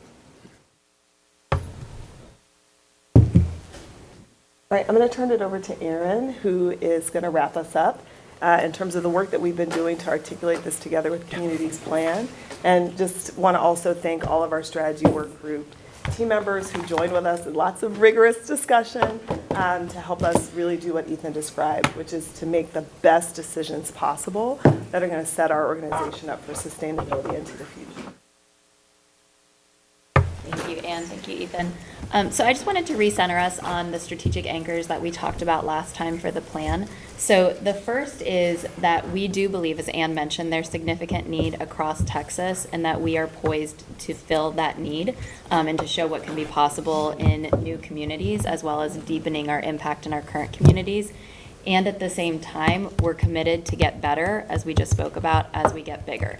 So we're not letting go of either of those things within this new plan, and we're focusing on both of these pieces because we want to make sure that every current KIPPster has the best possible experience and the most opportunities, and we want to make sure that we are giving opportunities to possible future KIPPsters and new where their parents need that option. So wanted to give you a little bit of a click down in terms of what is the work of the strategy work groups. The strategy work group, which is about half of you, so thank you all so much who are on the strategy work group, both virtually and in person here. They get to deep dive into this with us every month and talk about what are we thinking, why are we thinking this way, where would they suggest that we pivot, what are the questions that we have. So I wanted to give you a little bit of a snapshot of the upcoming work of the strategy work group before we come back in March. So we spent the last few months focusing in on how do we look at need across Texas, where do we think there are places where we need to expand our current reach, and what would that look like? So next month, we're going to be looking at the new region analysis. We showed a scorecard for potential new regions at the last meeting, so we're continuing to refine that. And we're going to start to talk about what support would look like and what a structure would look like in those new regions as we continue to grow. In March, we'd like to bring to you an initial draft of the growth strategy, knowing that that's our strategy, that's our ambition of where we want to lie, and have the opportunity for you all to give pretty deep input into what that looks like at that point. And then we'll continue to turnkey that with the strategy work group heading into June, when we'll be looking at the 23 together with Communities Plan and the strategy work group. At that time, I believe would be bringing you a plan for approval in this full meeting. So we're going to dive into the specifics more in March, but wanted to continue to share with you the work of the group as we're doing that. And then before I end this, the other piece that I want to highlight in thinking about our Rise Together plan and the way that we looked at that was we have a very, very strong growth governance structure in place. So we had our overall plan through 2025 and all of the school openings that we were looking for. And then in the strategy work group space, we dive into a scorecard for a go, no-go on each specific project before we begin significant outlay of resources into that project. So it looks at things like our financial health. It looks at things like our student performance. It looks at our enrollment, our attendance, all the things that our chiefs have said. These are critical things that we need to look at to understand, is the organization strong enough to take on this project? First, we look at a statewide overview. And then if the state says, yes, we are strong enough at a statewide level, then we go into each individual region and we say, how does each individual region look? And then we dive into that, and based off of how each region looks, where we get as narrow as like school leader pipelines and our talent pool and things like that, then we would either say we recommend that we proceed and we believe that we can do this successfully. We recommend that we proceed with caution. We think these are the things that we need to mitigate against if we're going to be successful, or we recommend that we don't move forward with this right now. And we do that for every single project. So those of you who've been on the board have seen projects come up where we've said, we know this is on the plan, and we're saying not right now. This isn't the best thing for the organization to focus our attention on this right now. So we're going to recommend that we pause and we do these internal pieces of work before we move forward. Or we pause on this project, but we believe that we're strong enough here to move this forward. So a lot of the Rise Together work, given the COVID environment of when the plan was approved, many times we were coming and we were saying, we think we should pause, or we think that we should do part of this, or we think that we're actually strong enough to move forward on this rollout of pre-K here, or the opening of this school here that's going to finish this feeder pattern. And that will continue to be the role of the strategy work group and of the board and that continued governance. So we're not going to bring you a plan and say, this is the plan and we're going through 2030 and we're just going to go no matter what. We're going to bring you the plan and say, this is our ambition. This is what we believe we can achieve. This is what we believe we're going to be poised in order to be successful for. And then every step of the way, we're going to have the conversation project by project. Should we do this? Should we not do this? Where are we at in terms of an organization? So we're going to look at that as well, but we spent some time at the last strategy work group meeting last week also looking back at the growth governance structure and saying, this is what this looks like, and we'll bring this back to the full board as well because it's been a minute since we've looked at that, and we have never looked at it in the full composition of this board, so that you can dive into that as well. So just wanted to share that too, so that you have an idea of where we're headed with this in terms of that overall planning. Any questions on the Together with Communities growth planning work? And just so Ellen isn't upset. Oh, no. Just to note, our strategy work group is a really great group of board members, but it's not half the board. It's not half the board. I said not nearly. There is Not no even quorum. nearly. She said nearly. Right. There's no walking quorum in place. There's no. It's not half the board. Nice use of the Open Meetings Act. It's actually not even close to half the board. We had that conversation. Thank you, Sarah. I don't know how. Aaron, thanks very much. I Appreciate it. wondered where that came from. I And was like, is that Ethan, right? Very important topic for this board. Thank you. Okay, so the next section in the meeting, everyone, is a compliance section, and it's a public hearing. And it's our public hearing about our academic performance report. So per the Texas Education Code 39.306, each school's district's board of directors must hold a public hearing to discuss the results of its annual performance report, including the Texas Academic Performance Report. You missed that page. So Dr. Harp is now going to present the report to us, and then we will have public comment afterwards. Thank you. Compliance. Okay. So this district annual report is about how many pages, Adam? 1,800? About 1,800 pages. There are 7 sections to this report. One of those is the actual Texas Academic Performance Report itself. And so what I'm going to do is walk you through an overview of what this taper report includes. And I'm going to talk a little bit about the 7 sections that are included in the actual district annual report. So we do know with this taper report, it pulls together a wide range of information on the performance of students in each school and district in Texas every year. This is last year's data. Performance is shown disaggregated by student groups. It includes ethnicity and socioeconomic status, and it provides extensive information on school and district staff as well, our programs, and our student demographics. The Texas Education Code requires that each board of directors publishes this report, and that it includes the taper, and that we are required to hold a public hearing, and that this report is widely disseminated within the district. It will be on our website the 2 weeks following this meeting. So what is actually high level in this district annual report? As I mentioned, it contains the taper, which is the 21-22 Texas Academic Performance Report. It also includes 6 other sections in the district annual report, which we will not go over today, but it includes our PEIMS Financial Standard Report, our district accreditation status, our campus performance objectives, a report on violent or criminal incidences on our campuses, our student performance in post-secondary institutions, and our any progress made towards board-adopted House Bill 3 goals. So if we drill down to the taper itself, I want to talk to you a little bit about what it contains. The taper reports the following information on KIPP Texas as a district. Our B rating that we received last year, now accountability rating, with our score of an 86. It also goes into our special education status. And for your information, there are 4 levels that a district can earn under special education. We earned a level 2. 1 is the best. That required us to submit a report to TEA, a strategic plan to support improvement around our academics and special education. It also covers our distinction designations, and it also covers our Armed Services Vocational Aptitude Battery test availability that we offer. Continue to walk us through the sections of the taper. It also includes data about our STAR participation, our performance, the growth for every assessment we have across all grade levels and across all subjects. These results are shown in a disaggregated form by student group, including ethnicity, socioeconomic status, and for our language learners.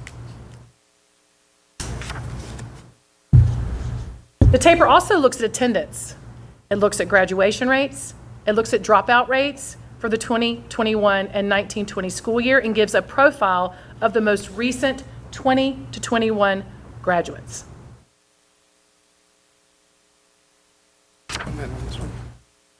It includes all of our post-secondary outcomes as well. And what do I mean by post-secondary? I mean college, career, and military readiness, our CCMR data, our AP and IB results, our SAT and ACT results, any dual credit information for the 2021 and the 20 school year.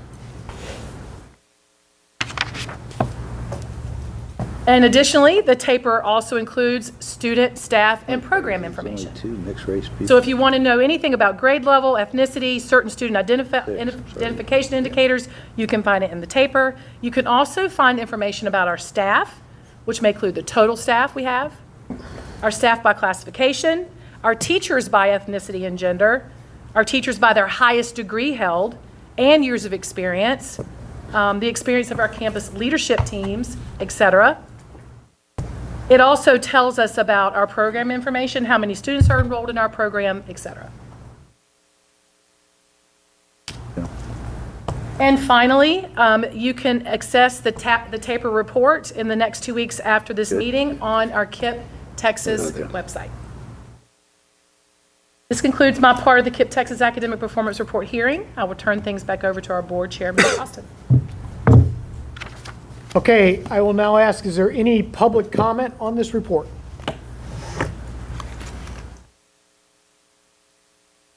Seeing none, are there any questions or comments from the board on this report? Okay, thank you all very much. It will be available on our website within the next 2 weeks. Okay, so is that in this hearing? Yes. The hearing is now concluded. Thank you.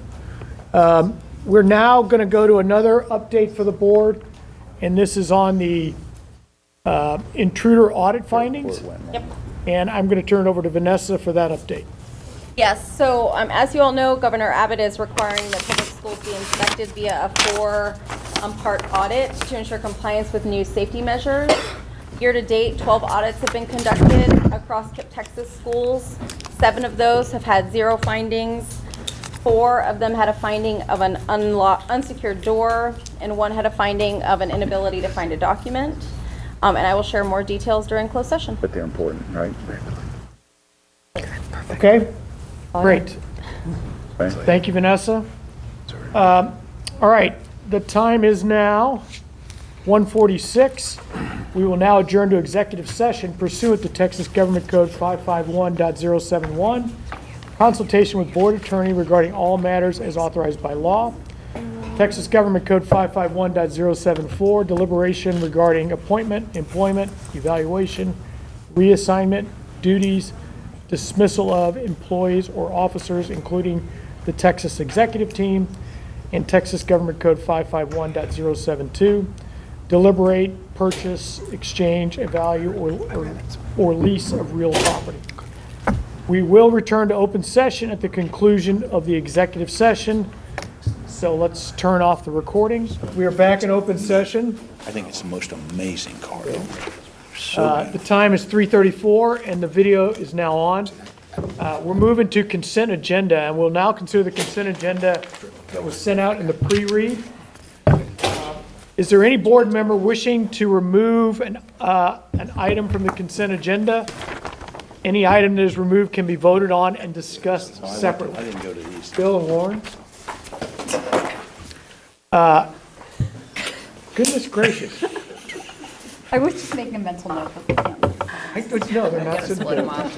Okay, back to my items. Is there anyone who wants to remove any of the items on consent agenda and vote on it separately? Seeing none, I need a motion to approve the consent agenda. So moved. Bill? And Second. let's just make Lauren second, right? Any discussion? Okay, all in favor, say aye. Aye. Any abstentions? Okay, thank you very much. The motion passes. So now we also need to approve the November minutes from the KIPP Texas Board meeting. Wasn't that on the agenda? Consent agenda? No need to read. Okay, what? I think you're good. Yeah, you're good. We're good. Part of consent agenda. Next. Okay, we're going now to the board liaison report. So let's go ahead and start with Austin and Shannon. Great. So the Austin Regional Board met just a few weeks ago. A lot of the discussion was about learning loss and the same academic performance we were talking about earlier today, really focusing on blended learning, small group instruction to really make sure that they're leaning in and targeting that. Attendance, as we discussed, is an issue. In Austin, there was some discussion about how to help move the needle there. And also a lot of excitement about the work that KIPP Forward has been doing. The Austin district has been surpassing and on track to meet applications and FAFSA submissions. So really excited to see the movement in that space to make sure that those seniors are going to be ready for life after KIPP, at least day-to-day life after KIPP. 88% of the KIPP Austin class of 2023 have confirmed an intent to matriculate to a 4 2-year college, so 88%, super exciting. But also includes certification or military, so right, as we're continuing to shift from just college to college and career. This is a significant increase from where the class of 21 was at this point in time, so continuing to see a lot of progress coming out of the pandemic in that space. Austin's super excited to have 5 QuestBridge scholars. I think that's one of the largest numbers out of Austin, which is such an incredible opportunity for students. And then our big fundraising event is KIPP Night Out, which is March 30th this year. And so we hope anyone who is around Austin or just looking for a good night out in Austin will let the fundraising team, development team know, and we'll get you an invite for the party. Thank you. Over to Dallas, Alex. Thank you, Gene. So our deep dives in our December 8th meeting in Dallas were, one of them was KIPP Forward, and it also rolled into our mission moment. And we really highlighted the vital work that KIPP Forward does on the mentor side, and to give children work experience or potential work experience. And our mission moment, the child that was highlighted in our mission moment was working with a company that one of our current board members belongs to, and it just opened up a lot of potential opportunities that this particular child probably never contemplated before his internship. In our deep dive into KIPP Forward, another one of our Dallas children had gotten tremendous work in mentorship and experience with TI, really largely thanks to Darla Whitaker and her long association with the Dallas board.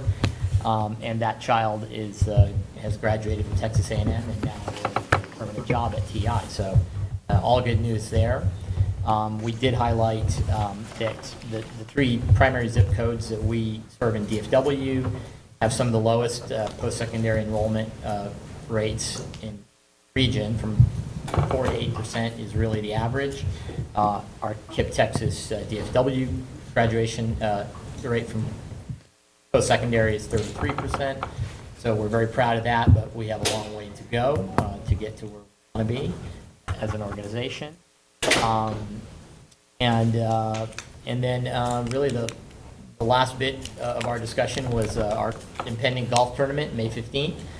It is at Cedar Crest, which hosted the U.S. Open in the early 1930s. It is in the catchment area for KIPP Truth, so it is fantastic to have a fundraising event in our community.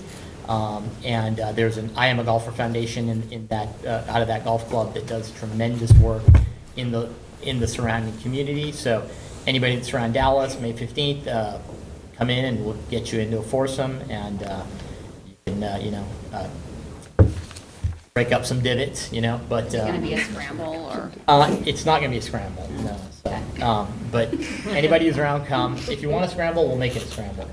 Yeah. And then we have our DFW fundraising gala on October 26th. So we are starting to get ready for that next week. So so come to that if anybody's around Dallas next October. But that's it. Thank you. Thank you, Alex, very much. Dolores, Houston. Houston, so the Houston board chair was unfortunately ill, but our super awesome vice chair, Allison Thacker, stepped in with her amazing facilitation skills. We learned that there's an exciting pilot program that we have in partnership with Arizona State. There are about 70 students from 2 of our high schools in that program, and they have an opportunity to receive their associate's degree following a 13-year at KIPP. We are also seeing a COVID rebound with the class of 2023 reaching 2019 levels of persistence and matriculation.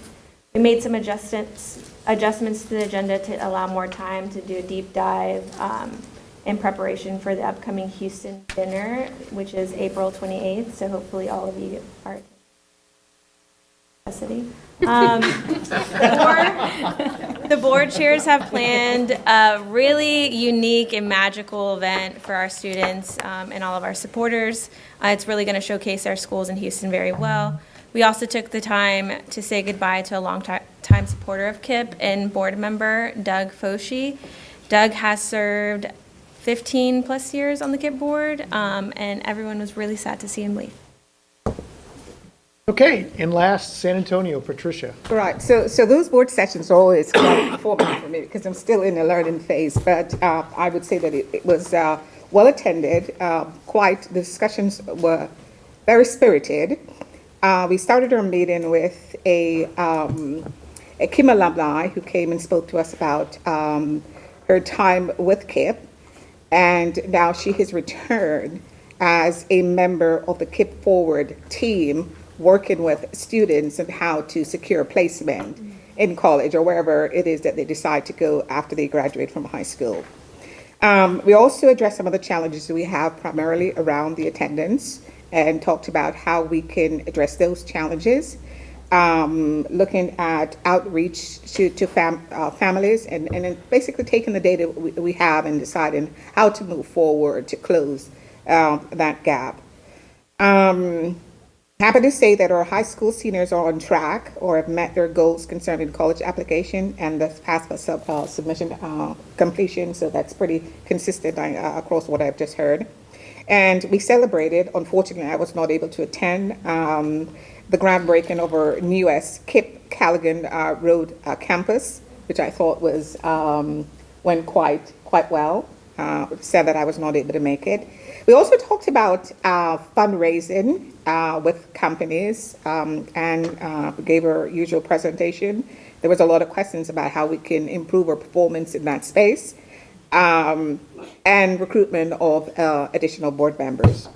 And as far as a planning for an event in San Antonio, we have plans for dinner at, I should say, board member Deborah Amini and her husband have offered to host it, to co-chair, and they're looking for individuals to support them. I must say that after that meeting, though, we scrambled and we had I was able to arrange a meeting with our second in command at Marathon, and Seba, Anne, and Chris came, spoke about KIPP's missions, KIPP's vision, why KIPP. I thought it was a very productive meeting, and as a matter of fact, I've not spoken to you, but I have a follow-up meeting on Friday with individuals to speak more about where do we go from there. Great. Okay, thank you. Okay, thank you very much for those regional reports.